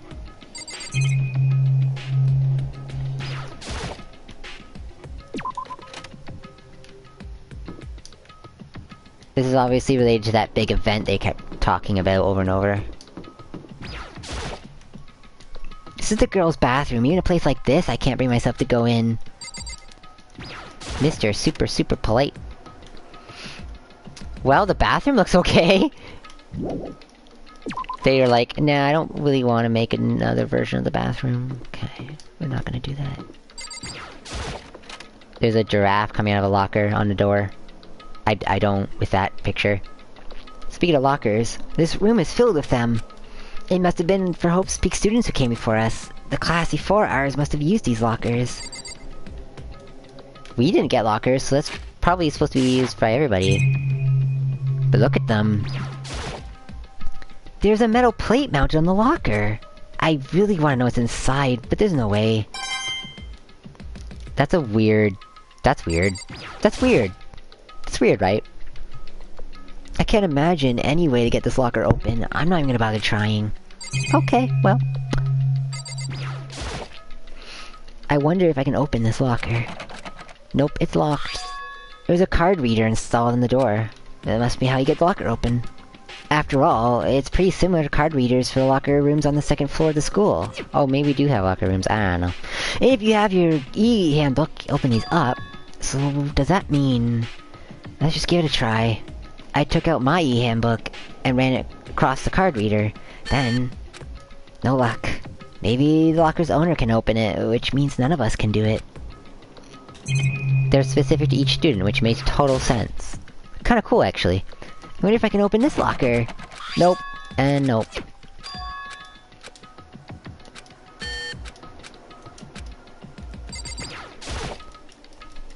More metal plates.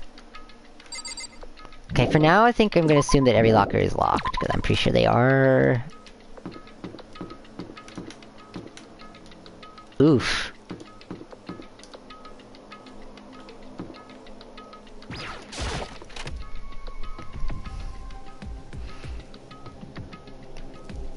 What do we got here? This room doesn't really feel like a student room. It has more adult atmosphere. Correct. It's the headmaster's room. Kyoko! Indeed. I've been through this room several times already, but I still have one little regret. So I decided to check it out one more time. A regret? This desk is home to a computer. It must have belonged to the headmaster. Like, so it's his bedroom? Because we went into his office before. Kyoko looks almost meek right now.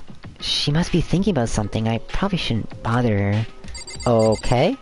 That looks like a fake door, does it not? There's a strange gap in the wall! Some kind of design mistake or construction defect or something. Come on, Makoto, this is a video game. There's a gap here, but it's not just any normal gap. I can feel a breeze coming out. A breeze? Indeed. There's likely an open space on the other side of this wall. You mean like a hidden room? I think I might know how to open it. You know how to open it? Did you figure out some kind of trick or something? Indeed. A very easy trick, yes. So easy, I'm not sure you can even call it a trick. Saw a program on the PC that I think controls it. Enter the right password, and the door should open right up. However... But I don't have a clue what that password might be. All we know is it's probably made up of letters and or numbers. Can't really go from there. You're right, that's not easy enough to go on. It's true. I looked through all his paperwork, all the files on the PC, everything I could think of. I learned more about him than I had any desire to, but nothing that might have been a password. Whew. When I think about how much time I wasted on this.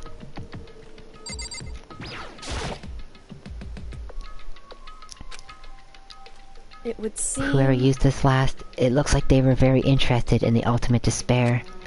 The PC still has some search results left on it. Then we might be able to get some info on the ultimate despair. However... There's not much, though.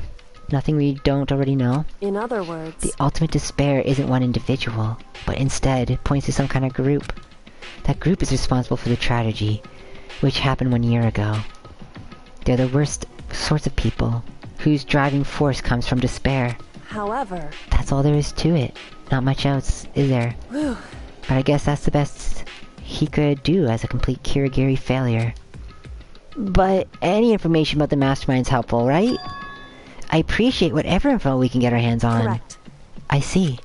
That's a good outlook to have. Oh, and we got a truth bullet. That's gonna come into play later. Jeez! So there's a hidden room she couldn't get into. That's what she meant by regret. I think we can assume that there must be some kind of clue waiting in there. But maybe for her, there's more to it than that. Anyway, if we can get in there, we just need to figure out the password. And if Kyoko can't get it, no way I can stand a chance. No, wait. There might be a chance. The password could be something Kyoko wouldn't have thought of. Or something she didn't want to think of. For example, what about your name? What? Huh? Oh, sorry. I was just trying to think of what the password might be. I'm sure she hasn't tried it. I mean, it's totally understandable. After the way she talked about her dad, the idea that he would use her password as a name, her name as a password, her password as a name. Knowing how she is, I bet the idea never even occurred to her. Do you mind if I try it? Just to be sure. Well? It's not like you need my permission. If you want to try it, try it. Do whatever you want. Okay. You know, I'm glad I thought of trying Kyoko's name. But if that's not it, that might just hurt Kyoko even more. Hey. If you're worried about me, Makoto, don't be. I already know that your guess is wrong. Okay. In that case, here goes nothing. I collected myself, then turned to face the computer monitor. Let me just type the password here. I typed in her full name, Kyoko Kirigiri. Hands were tense, slightly trembling, and as I finished typing it in...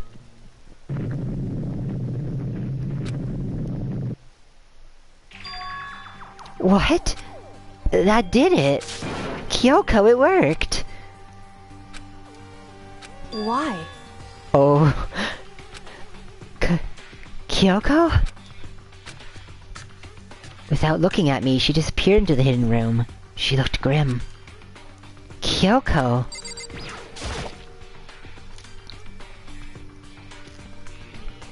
Oh, I don't like this.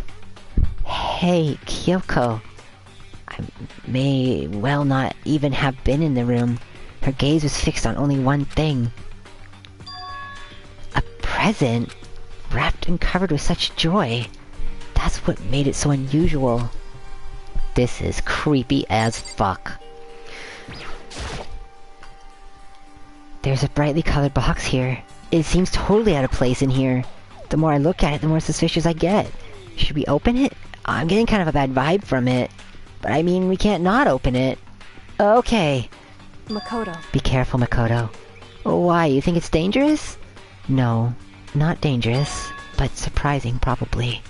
Huh? It would seem... If it's what I think it is. At the very least, it's not something you'll be happy to see. Wait, so you know what's in there? Anyway... Just don't scream or anything, okay? Are you saying it's something that'll make me want to scream? Okay, I'm just gonna open it. Oh, Makoto. Step by heavy step, I approached the box. I took a deep breath and I took hold of the lid. Slowly, ever so slowly, I lifted it up. Light began to sneak its way into the box. I stole a hesitant glance inside and... Kyoko's advice was no use. It's no use! I let out a trembling cry. I thought so. What was in the box? It was bones. Human bones. It was the last thing I expected to find in such a bright, joyful box. I mean, who could possibly imagined? I see. Just as I thought. What? Just as you saw it. Oh, how could you even have known that? I mean, there were bones in there, human bones! Wrong. Well, it's not that I was thinking of the bones specifically. I just had a feeling it would be his body. That's pretty much the same thing. A dead guy in a box. My father. Huh? What about him? Correct. What you found in the box. Those bones. That body. That's my father. Or at least, what's left of him. Are you serious? That's Kyoko's dad? The same man she's been searching for. Hold on, how could you know that for sure? How do you know it's him? So... Given all the information we have already, that's the only possible answer. So that same person may, well, be the mastermind who's planned this all out. And according to the files, the headmaster is a man in his late 30s. It seems possible, even likely, that he's somewhere in this school right now. Someone murdered her dad, alright, and I think we know who it was. They're on the screen right now. The killing game began with 16 participants, and all of them are high school, and the only people to take step in the Hook's Peak since the game began are those students. Alter Ego said that the headmaster was probably here in the school. But the only ones who were alive at the start of the killing game were us 16 students. When you put those two ideas together, it doesn't take much to assume. In other words... that most likely, my father was in the school, but he was also dead. That's my assumption, anyway. As Kyoko explained her analysis, she was completely calm. Or, no, she wasn't calm. She was trying to seem calm. She said it was just a thought, so she knew it was a possibility, but I have to believe that at some point, she wanted to be proven wrong. Which is why she never looked in the box herself, even though she had plenty of chances. I know Kyoko said she wanted to see her father so she could cut off all ties. But that was all there was to it. I gave up some of that pride In order to enter Hope's Peak, I had to reveal myself to the school. I did it knowing it was something a true Kirigiri detective would never do. Would she really give up on her pride just for that? I couldn't help but wonder. Oh my god. That's crazy. Huh, this picture. It's all faded. It must be pretty old. Wait, is this a picture of... Hey, Kyoko. Oh. She didn't like that. Why would you? Well, this is annoying. I came here to cut myself free of the past, and yet... to now find something like this. So what do you expect me to do now? Then I was right. It was a picture of Kyoko when she was a little girl. Knowing the headmaster had his picture all this time, he must have really cared about her. Why? Why? What? I wanted to face him and tell him myself. To cut him out of my life for abandoning me. That's the whole reason I came here. And now he's abandoned me again. And this time, he even stole the only opportunity I had to move on. Has there ever been a worse father? Kyoko! Oh man, she is really upset. And I don't blame her. The headmaster's desk. It's probably hiding some kind of clue, so I really want to check it out, but I really don't want to touch Kyoko's dad's desk without permission. Hey. Don't worry about me. Feel free to look around as much as you'd like. Are you sure? Because... Never let anything get in the way of the investigation. I don't. Okay then, if you don't mind. Staring from the top, I opened all the desk drawers and looked inside. I rummaged through each one, finding nothing but unrelated documents. But in the last drawer... Is this... It's a e-handbook, right? And has a label on it. It says in case of emergency. I'd found some kind of emergency handbook in the headmaster's desk. In other words... A handbook with no limitations, given to the school's ultimate authority, the headmaster.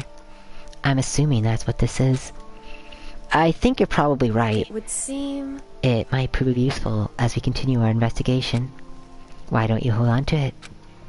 But, Kyoko! I don't need it. If you don't want it, go ahead and leave it there. Then I guess I'll take it. Is it really okay? Well, we can open the lockers with it. Hey. Or one of them. Listen, Makoto. Huh? Can I ask you a favor? A favor? What is it? So... I know it's completely unreasonable to ask you this. And I know it'll only inconvenience you that much more, but... Hey. Could you leave? Correct. Just for a little while. I'd just like to be alone for a bit. Kyoko. Don't worry. I'm fine. I just need to calm down a little. Just a second. I need to get my emotions in order. You know, Kyoko, you told me before about the relationship you had with your dad. How you're only connected by blood, not by heart and soul. But... maybe that picture motivated him. Maybe he hoped to see me again someday. Is that what you're going to say? If so, it's just a theory. And this isn't an issue that can be settled with theories. That picture doesn't change the facts of what happened, what I went through. That problem can't be solved easily. You're right, I'm sorry. Anyway... Once I've got myself under control, I'll return to the investigation immediately. So please just give me some time to myself. Okay, I understand. And I'll see you later. Jeez. Is she really gonna be okay? Kyoko, it must have been a complete shock to her. I mean, it was a shock to me. To find out what happened to the headmaster. Yeah, I know, Makoto can be a dope sometimes. There's no doubt that the mastermind performed that evil deed. They killed the headmaster, killed Kyoko's father. They killed him. The headmaster is dead.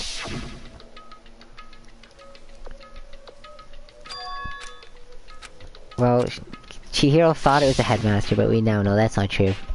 But we were wrong about that. The headmaster wasn't the mastermind, which means the mastermind's true identity is...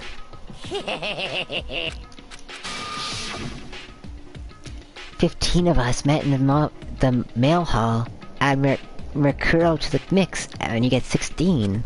And including me, only 6 of us are still alive. Everyone else is dead. Oh.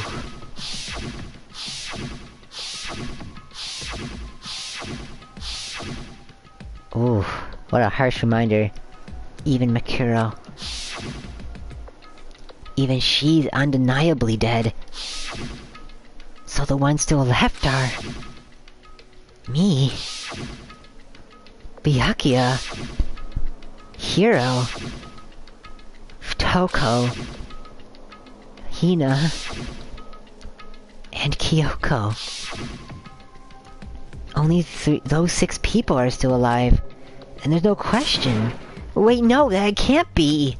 I refuse to believe it. There has to be some other way. There has to be.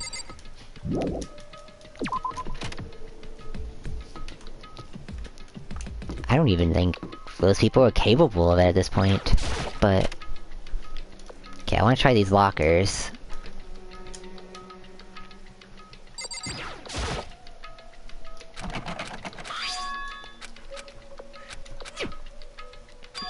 Does that mean... well, let's just give it a try. Oh no, he's still trying his. Wait, but... what about the emergency handbook I found in the headmaster's hidden room? Okay, let's get one more try. Took the emergency handbook and ran across the card reader, and... it... right, that's what I was hoping for. Now let's see what we got inside. This locker is totally disorganized. Whoever it belongs to probably has organization problems in every part of their life. Sound familiar? Look familiar? There's a crystal ball in there. This is a crystal ball. Huh? A crystal ball? No, it can't be. There's no way he ever used this locker. It's just not possible. There's all kinds of textbooks and notebooks stacked up in no particular order. And dust everywhere. I have to assume whoever's stuff this is didn't do a lot of studying. Not that I can really talk. Trying to act as casual and natural as possible, I picked up one of the notebooks I saw. But the moment I looked inside, any sense of easiness I had evaporated. What? Look at the name. There's no denying what I saw.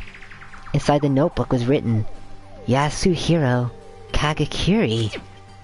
Is this our Yoshihiro? The notebook also contained a large number of notes for a variety of different classes, which would mean he attended classes here. No, that can't be possible. I mean, Hiro came to the school at the same time as the rest of us. And we were all sucked into this evil world. We never had the chance to take any classes. So, what is this notebook? Oh my god, this is getting crazy. Deck of playing cards? Aren't these used for telling fortunes? It's just a coincidence, right?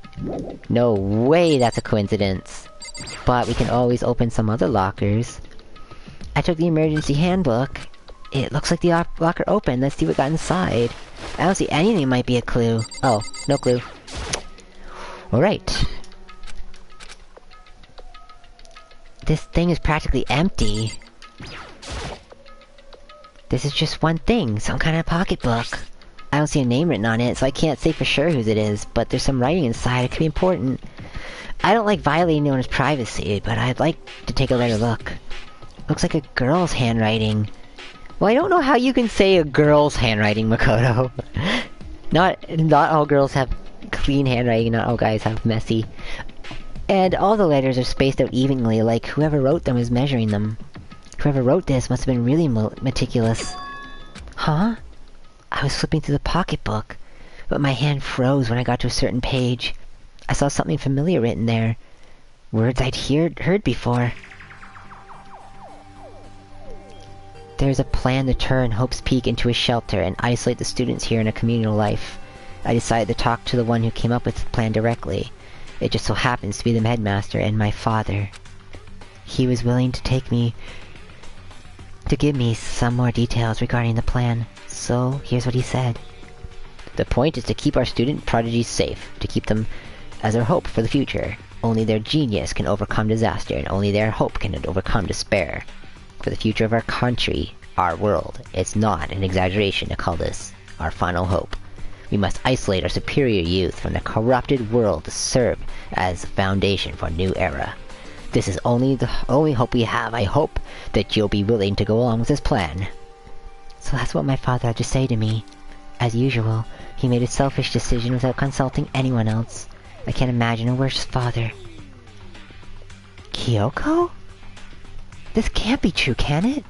But I knew it was. I knew exactly who the pocketbook belonged to. Kyoko. It couldn't be anyone else. But if this belongs to Kyoko, what was it doing in his locker? And what she wrote here completely contradicts what she already told me. She said she hadn't seen her dad since he left when she was little. I decided to talk to the one person who came up with the plan directly. It just so happens to be the headmaster, and my father. What does this all mean? I quickly scanned the remaining page of the notebook. I must have been looking for something that would prove me wrong about this whole thing. But when I reached the last page, the question marks spinning through my mind just started spinning that much faster. When I looked at it, unlike the rest of the pocketbook, the writing here was messy, disorganized, scrawled. Despair walks among us, and so we survive. What is this? I was gonna read it, but it went away. What does it mean? I have no idea! What could this possibly make any sense? There's a second despair. Oh my god. This is crazy. Yet the more I see it, the less it makes sense. Because these lockers, I mean, they had to belong to the previous students, right? So why am I seeing this? Why are these things in the lockers that look like they belong to people here? A notebook that seems like it belongs to Hiro, a pocketbook that seems to belong to Kyoko. There has to be some kind of explanation, but if I want to find out, I have to keep moving my investigation forward. I have to believe in everyone. Well, what's in this locker? Nothing interesting, okay.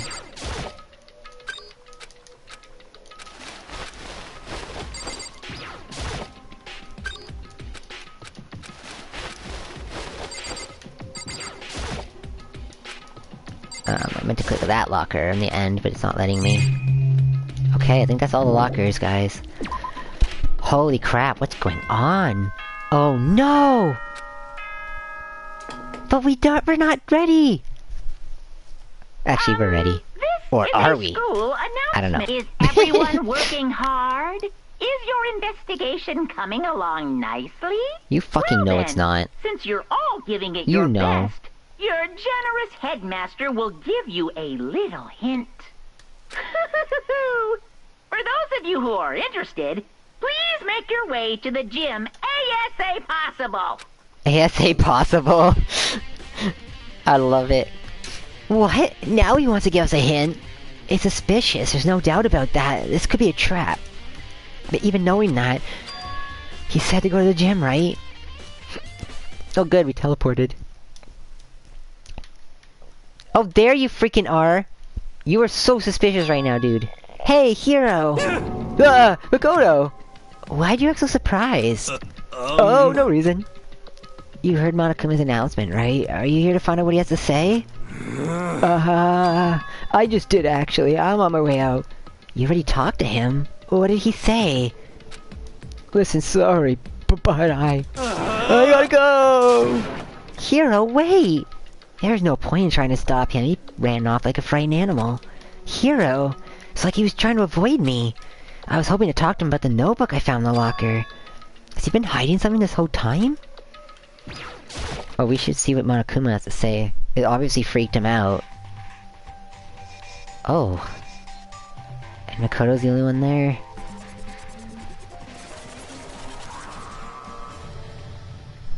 I love these cutscenes, they're so good. I am Monokuma! Hello, welcome, hello! Are you ready for your final hint? Well, it just so happens to be in the envelope on the ground in front of you! The envelope? What's in the envelope? This must be the envelope. And just so you know, I won't be answering any questions about what you find inside. What? Don't worry, just get on with it! Monokuma's cryptic words didn't make me feel any better, but I picked up the envelope and opened it. What I found was a single photograph. It featured a bunch of faces I recognized extremely well. It was everyone who'd come to Hope's Peak at the same time as me. But wait, there's someone behind Sayaka. She's the only one I didn't recognize. Wait, that's not true, I do recognize her.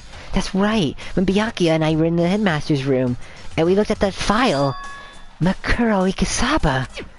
Then this girl is... What? Why?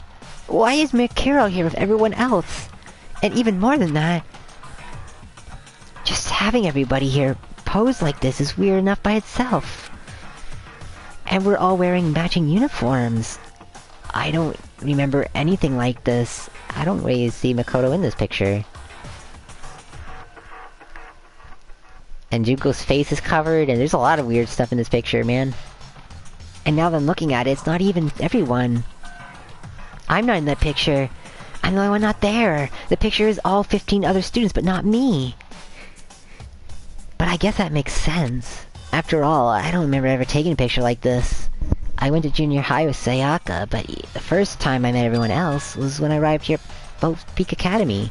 So it's natural for me not to even be in the picture, but what's definitely unnatural is that everybody else is in the picture. I thought everybody was like me and didn't know each other until they got here. But if this picture is real, then that could mean... Could it be? Everyone else and just me. Everyone here except me is. How long are you gonna keep up this rambling soliloquy of yours, Hamlet? What are you gonna do? You're kinda getting in the way standing there, you know. So, I mean, get out! But I told you, I'm not fielding any questions! What kind of mystery would this be if I gave you all the answers? That would be totally out of left field! I guess that means he's done talking. Damn it!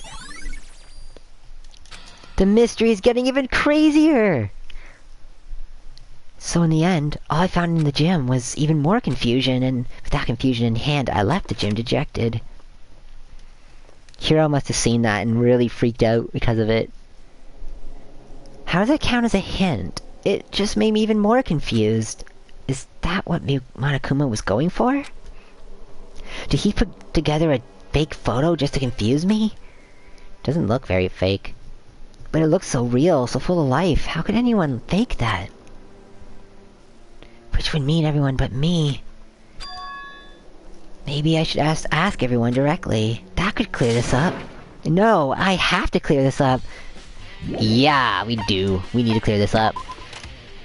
This is too crazy. We also found those photos, if you remember earlier, during the first investigation of certain characters together in what looked like very familiar setting. I think it was Sayaka and Leon and Mondo and Chihiro? I'm not sure, Mondo and someone. But we saw some pictures like that, but this is the first time we've seen them all together. Oh, there's Hina. So this is where you've been hiding. Listen, I was hoping to talk to you. Makoto! Sorry, gotta go! What? She ran off so fast I didn't even have time to ask her to stop. Hina, why? Why won't you talk to me? Well, you forgot to change after you fell in the garbage and you smell. That's why they're running away from you, I'm pretty sure. All jokes aside, that's really, really weird. Okay, the dining hall we just came from. The heck and frig is going on right now? Maybe Byakuya will act like a rational human being.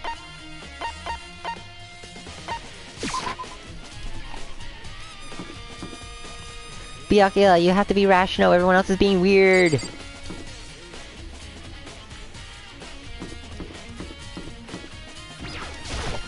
Of course he's in the archive, why wouldn't he be?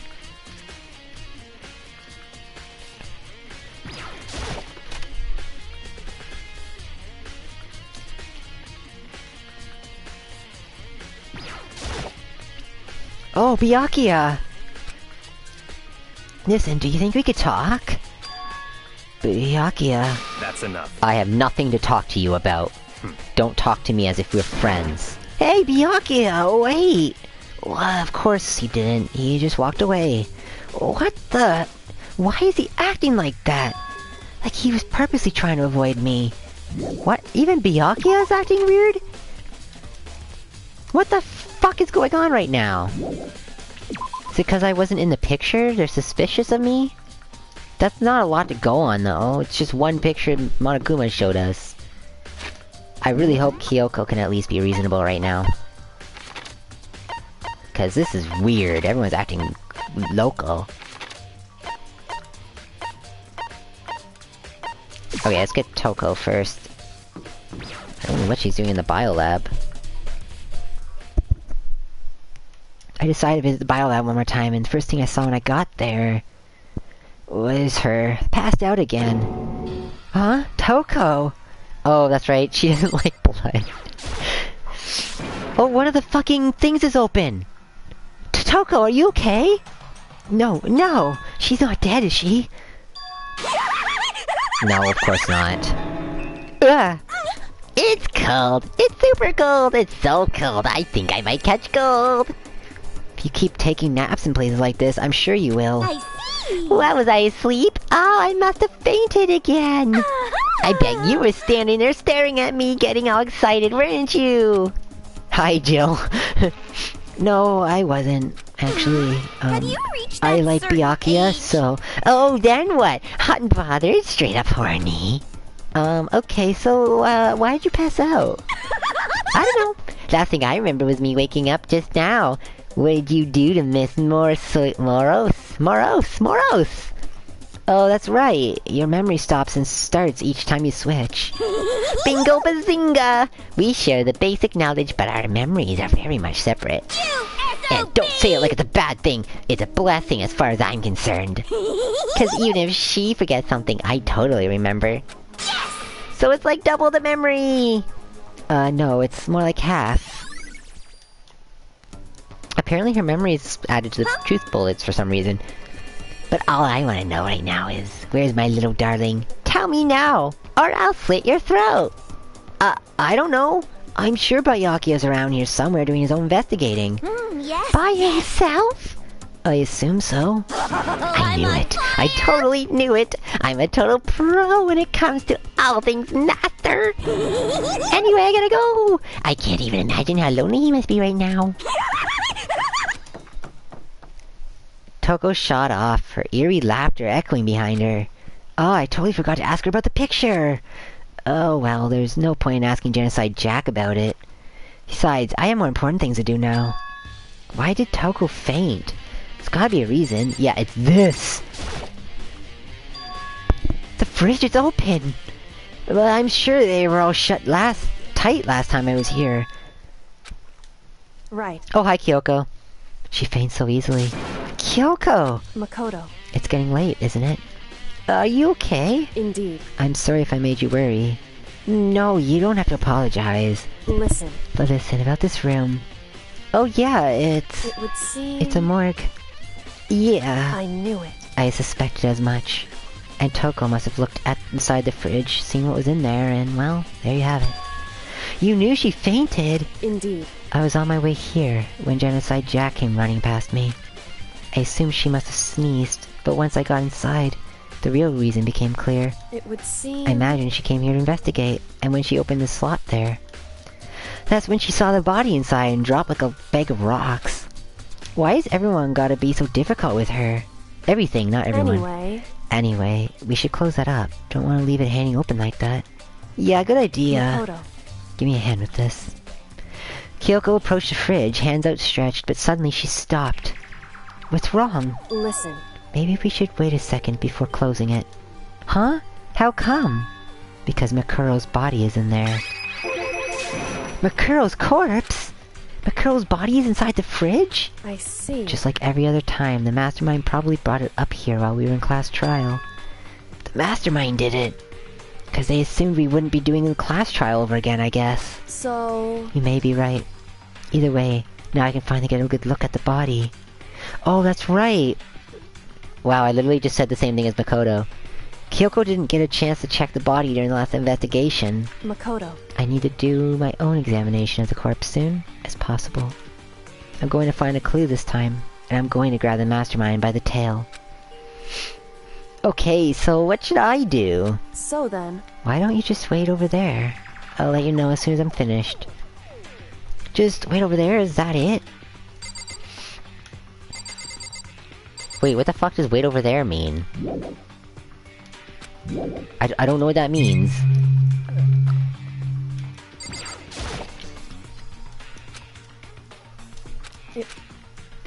Oh, I didn't know that she had dialogue there, sorry. Sun's in there, the light comes on. 9 lights. Okay, so I'm just... I don't know, I'm supposed to look at stuff. I can't do it, I can't look inside!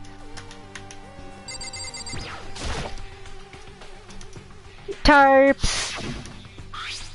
Oh, it's the same one as I found in the garden tool shed. Now he's finally figuring it out. And if I remember that tarp, it had his stamp on it. It said Biolab. That's actually true, it did. And that's the tarp that was supposed to help camouflage the murder in the garden. Some point, someone got from the Biolab and took it over there. That's extremely important, that one. Really look through the instruction. Okay, Kyoko. I should ask Kyoko about that group photo. She's seen it too. Don't let me interrupt your investigation, but I want to talk to you about something. What is it? It's about that announcement Monokuma made earlier. Whew. Oh, you mean the one about the hint or something? I didn't take him up on the offer. Why not? Because... Only reason he'd give us a hint at this point would be to confuse us, to cloud our judgment.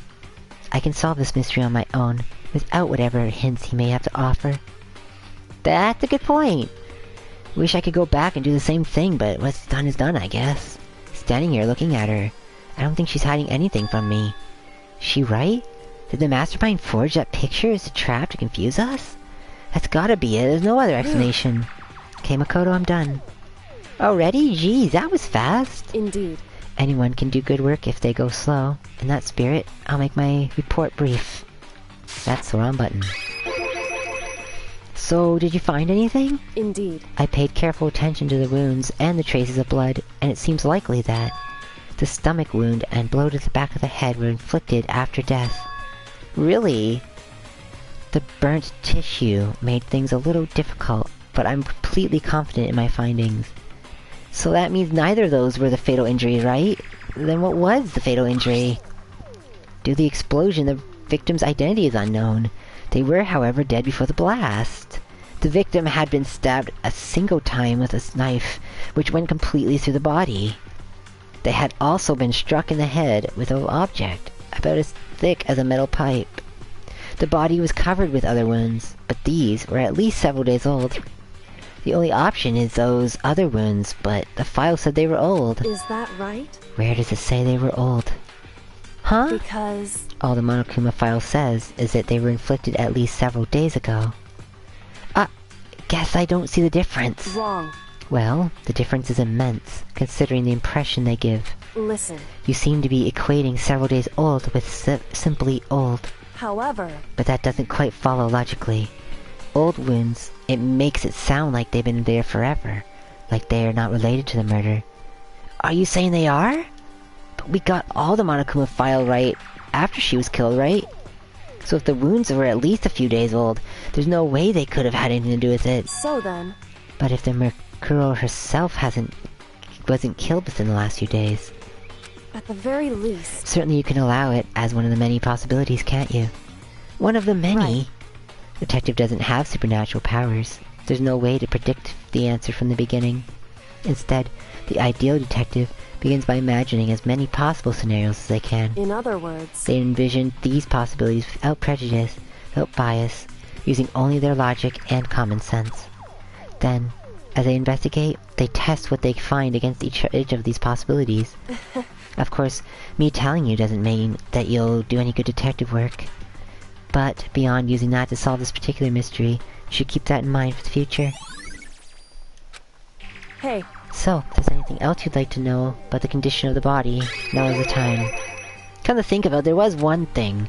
Earlier, when I was looking at my girl's profile, it listed her height and weight. So... 5 foot 7 inches, 97 pounds. Vitals were 31, 22, 32. Oh, did I get that right? You remembered all that? They were indeed consistent with the corpse. So then... Indeed. And, don't forget about the Fenrir tattoo. There's absolutely no mistake. Indeed.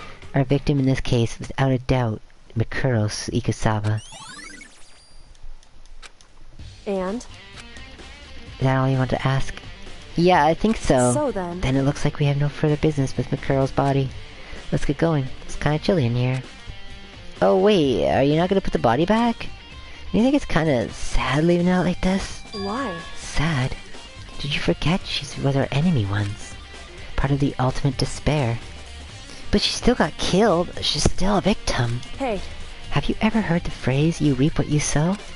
Well, yeah, but still. Whew. You really are naive. You know that? It's really quite appalling. Different words. But she could have abandoned me. She's decided to help me instead. For someone like that, what does it mean to be naive? So then... I think we've done all we can here. Back to our separate investigations. Yes? Ah, hold on! I still have one more thing to do. Something I need to talk to Kyoko about. Need to ask her about the pocketbook I found in that locker. If I don't do it now. Hey Kyoko, I did have one last thing. I know I shouldn't, but I feel like I have to ask. What? Go ahead then. Out with it. Have you really not seen your dad even once since you got here? What? So... What do you mean?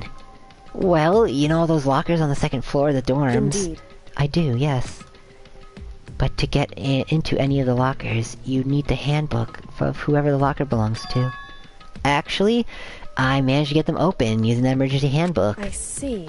The one you found in the headmaster's hidden room. And? So, did you find anything worthwhile in the lockers? I found a pocketbook. And after looking through it, I think it might be your pocketbook. Why is that? What makes you say that? Because... Like I said, only the locker's owner should be able to get into it, right? I can't imagine those lockers belong to any of us. After all, we only had access to that area just recently. What I'm saying is, there's no way I could have had access to any of the lockers. And if I did have a pocketbook, why would I bother putting it in the locker? Everything you just said makes perfect sense. But there was something written inside. It's about the headmaster. About your father. What? If that's true... Could that mean that video is real too? Video? Makoto, I think everything is starting to fit together to reveal a cohesive picture. Although I'm afraid that picture might be worse than anything we could have imagined. What are you talking about? I need to go investigate those lockers, right now. I need to confirm what you just said with my own 2 eyes. Oh, let me give you the headmaster's handbook. That way you can... So... That won't be necessary. If I'm right about this, I shouldn't have any problem opening the locker with my own handbook. After all, it would seem that it's my locker.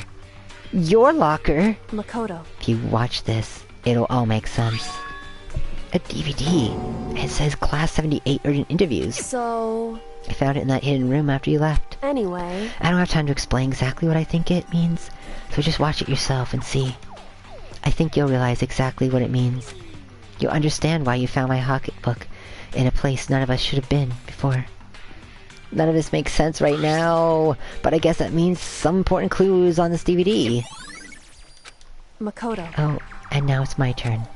Do you have a second to listen to me ramble? Ramble? In other words... So as it turns out, the arrangements I made didn't quite stick. What I mean is, I'm less and less sure of everything, even my own feelings. You're talking about your dad, right? I can never find the answers to the questions I wanted to ask for the rest of my life. And all because of the mastermind. However... But there's one thing I am sure of. When it comes to the mastermind, there's no room in my heart for forgiveness. I swore to destroy the mastermind. That is just one more reason to follow through on that. The determination to defeat the mastermind. It's strange to be confronted with his death and suddenly feel this way. I couldn't care less about if my father had any happiness. Why? So why is it? Why does it bother me so much? No, he suffered. It's ridiculous. There's just no understanding it, I guess.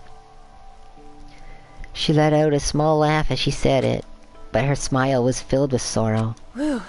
So, that's it for my rambling. There's still much to do before I can consider my task complete. Yeah, you're right. Hey. But keep this in mind.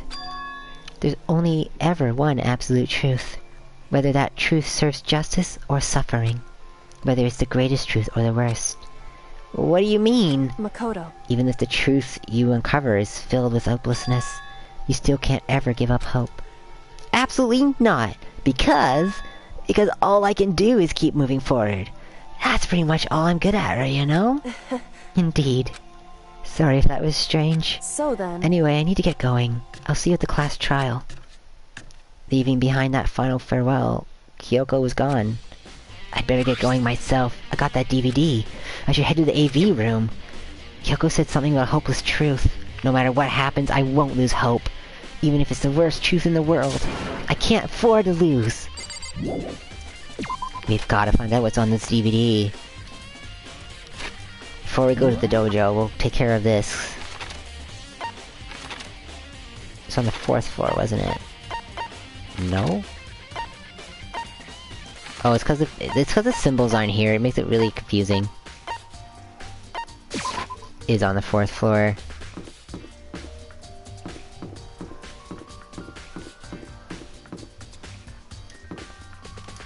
Oh, I thought it was on this side, the door.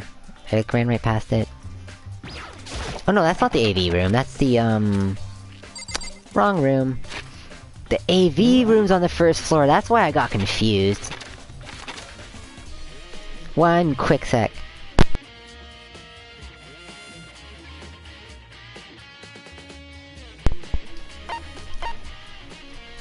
I'm back. Just had to check something quick.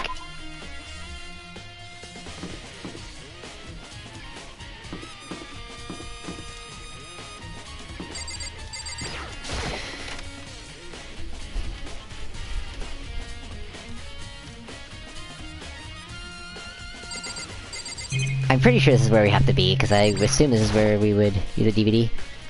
Welcome back, thank you. That should be able to play DVDs just fine. Well then I better take a look. Took the DVD, took it, and put it in the player. It said that it was playing, but nothing appeared on the screen. I stared into the black of the monitor. It must have only been a few seconds. To me, it felt like an eternity. And then, all of a sudden, an image appeared. Sayaka! It took me by total surprise. I hadn't seen Sayaka in who knows how long, and there she was. Okay then, are you ready to begin? The voice I heard of the man positioned on one side of the screen. It was the voice of a middle-aged man. I do apologize, but I hope you don't mind if I record our conversation. I'm a little slow, you know. I never really got the hang of taking notes while having a conversation. Sounds like he was trying to make a joke, but Sayaka's tense-faced and move a single millimeter. So this video is meant to serve as a kind of contract substitute. It's not that I don't trust you guys. It's more like insurance. So... Oh, sorry. Now then, let me get straight to the point. There is a chance that you may have to spend the rest of your life here in the school. Oh. Can you accept that? You want me to accept that? Holy crap, I haven't done her voice in a long time. Sayaka was obviously at a total loss. It made total sense. Who would agree to spending the rest of your life in the school? Accept. What? Thank you. And I'm sorry about all this. Well, I can promise you that I will do everything in my power to keep you safe.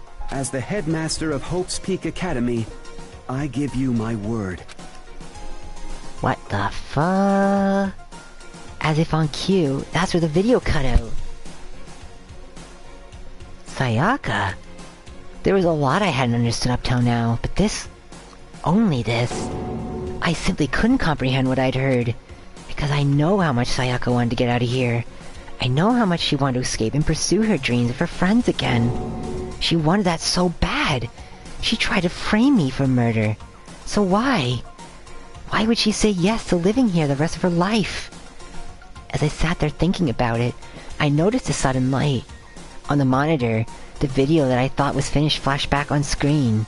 My eyes darted back to the screen. And if I was confused before, what I saw next pushed me right over the edge.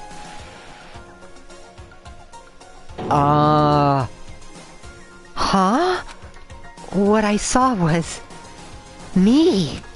Impossibly, undeniably, me! So, Makoto, before we begin, I should let you know that I'll be recording our conversation. Yes. Me and the headmaster were looking at each other. He and I were having what seemed like a fairly normal conversation. But the I in the here and now, had absolutely no memory of it. I had no memory of even meeting the headmaster, much less sitting down to talk to him like this. Now, shall we get straight to the point? Makoto, there's a chance you may have to spend the rest of your life here in the school. Can you accept that? Yes.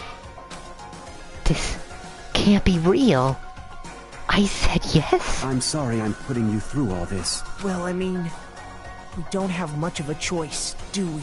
But I promise that as long as you're in this school, I will do everything I can to protect you. As the headmaster of Hope's Peak Academy, that's the very least I can do for you. Once again, the video cut out. From there, the video repeated the same scene again and again, with the others. Byakuya. Toko. Hina. Everyone. They all said that they agreed to live in this school. Forever. And then... Kyoko. Her interview with him had been recorded just as clearly. Without a doubt, she had met him. She'd sat down with the headmaster of Hope's Peak Academy, her father. And when he asked her his question, she answered the same as everyone else. She accepted a life within the school, just as Kyoko's interview was wrapping up. The monitor suddenly went black. Huh? It wasn't just the monitor, the DVD player itself had apparently turned off, which of course meant that the DVD wasn't playing anymore. What the heck just happened? Say what? Oopsie! Looks like it broke! Out of service. What? It just so happened to break just now? Too bad! Now then, when doesn't matter. Failure can strike anywhere, anytime. That's what failure is, right? Failure, my ass. You cut the power on purpose. Well, whatever. Even if I watched the whole thing, it'd just be more of the same. He'd ask the same question, and they'd all say yes. I couldn't help myself. I let out a huge, exasperated sigh. But as I did, I remembered something. That's right. I fainted too, and when I woke up, I noticed a strange feeling of separation within myself. A disconnect. It would seem... Hey. Oh. A convenient outcome. Something that seemed to obviously work in the favor of the mastermind. What does this mean? I've lost my memory too? What about the others? Have we all forgotten? Or... Right on schedule. For anything that has a start, there has to be an end. And if the end comes, then that means it's time for a fresh start. There is no night that doesn't have a dawn. Although that dawn is totally pitch black, there is no storm that won't eventually end. Of course, then that leads to drought. But as I said, every end is the promise of a new beginning. Which is why I'm sure we'll get to meet again. Because the end is only the beginning. Anyway, let's get started. The beginning of the end of the class trial. Everyone gather once again at you-know-where.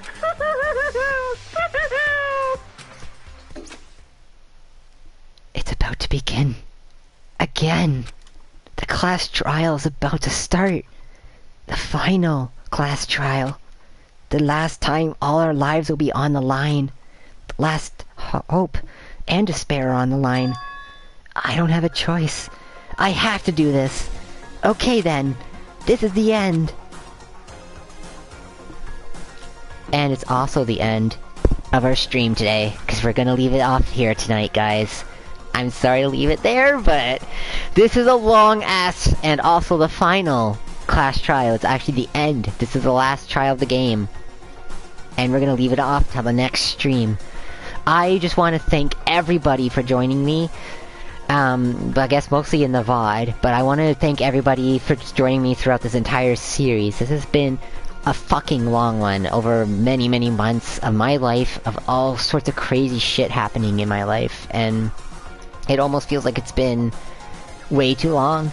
I promise the next Danganronpa is going to be shorter. I'm gonna do it weekly, if I'm possibly able to. I'm gonna try to get at least one stream in a week, and finish it off much faster than this one. But I want to thank you all so fucking much for joining me so far, because I might not get a chance to say this during the class trial because it's going to be so crazy. I want to say it now. I'm almost in tears when I see how many views I have, even if it's just 20 on a video. It just makes me so happy to see that people are supporting me, and that you guys have been supporting me this whole time. It means so much. And this is honestly really emotional for me. So, anyway, that's all I have to say about that. Next Tuesday, I'm gonna continue this, and we're gonna finish this off. Or maybe over the weekend if I can get a stream in. But we'll see. But definitely very soon, because I want to finish this game. So, with that said, thank you everybody for joining! And until next time, farewell!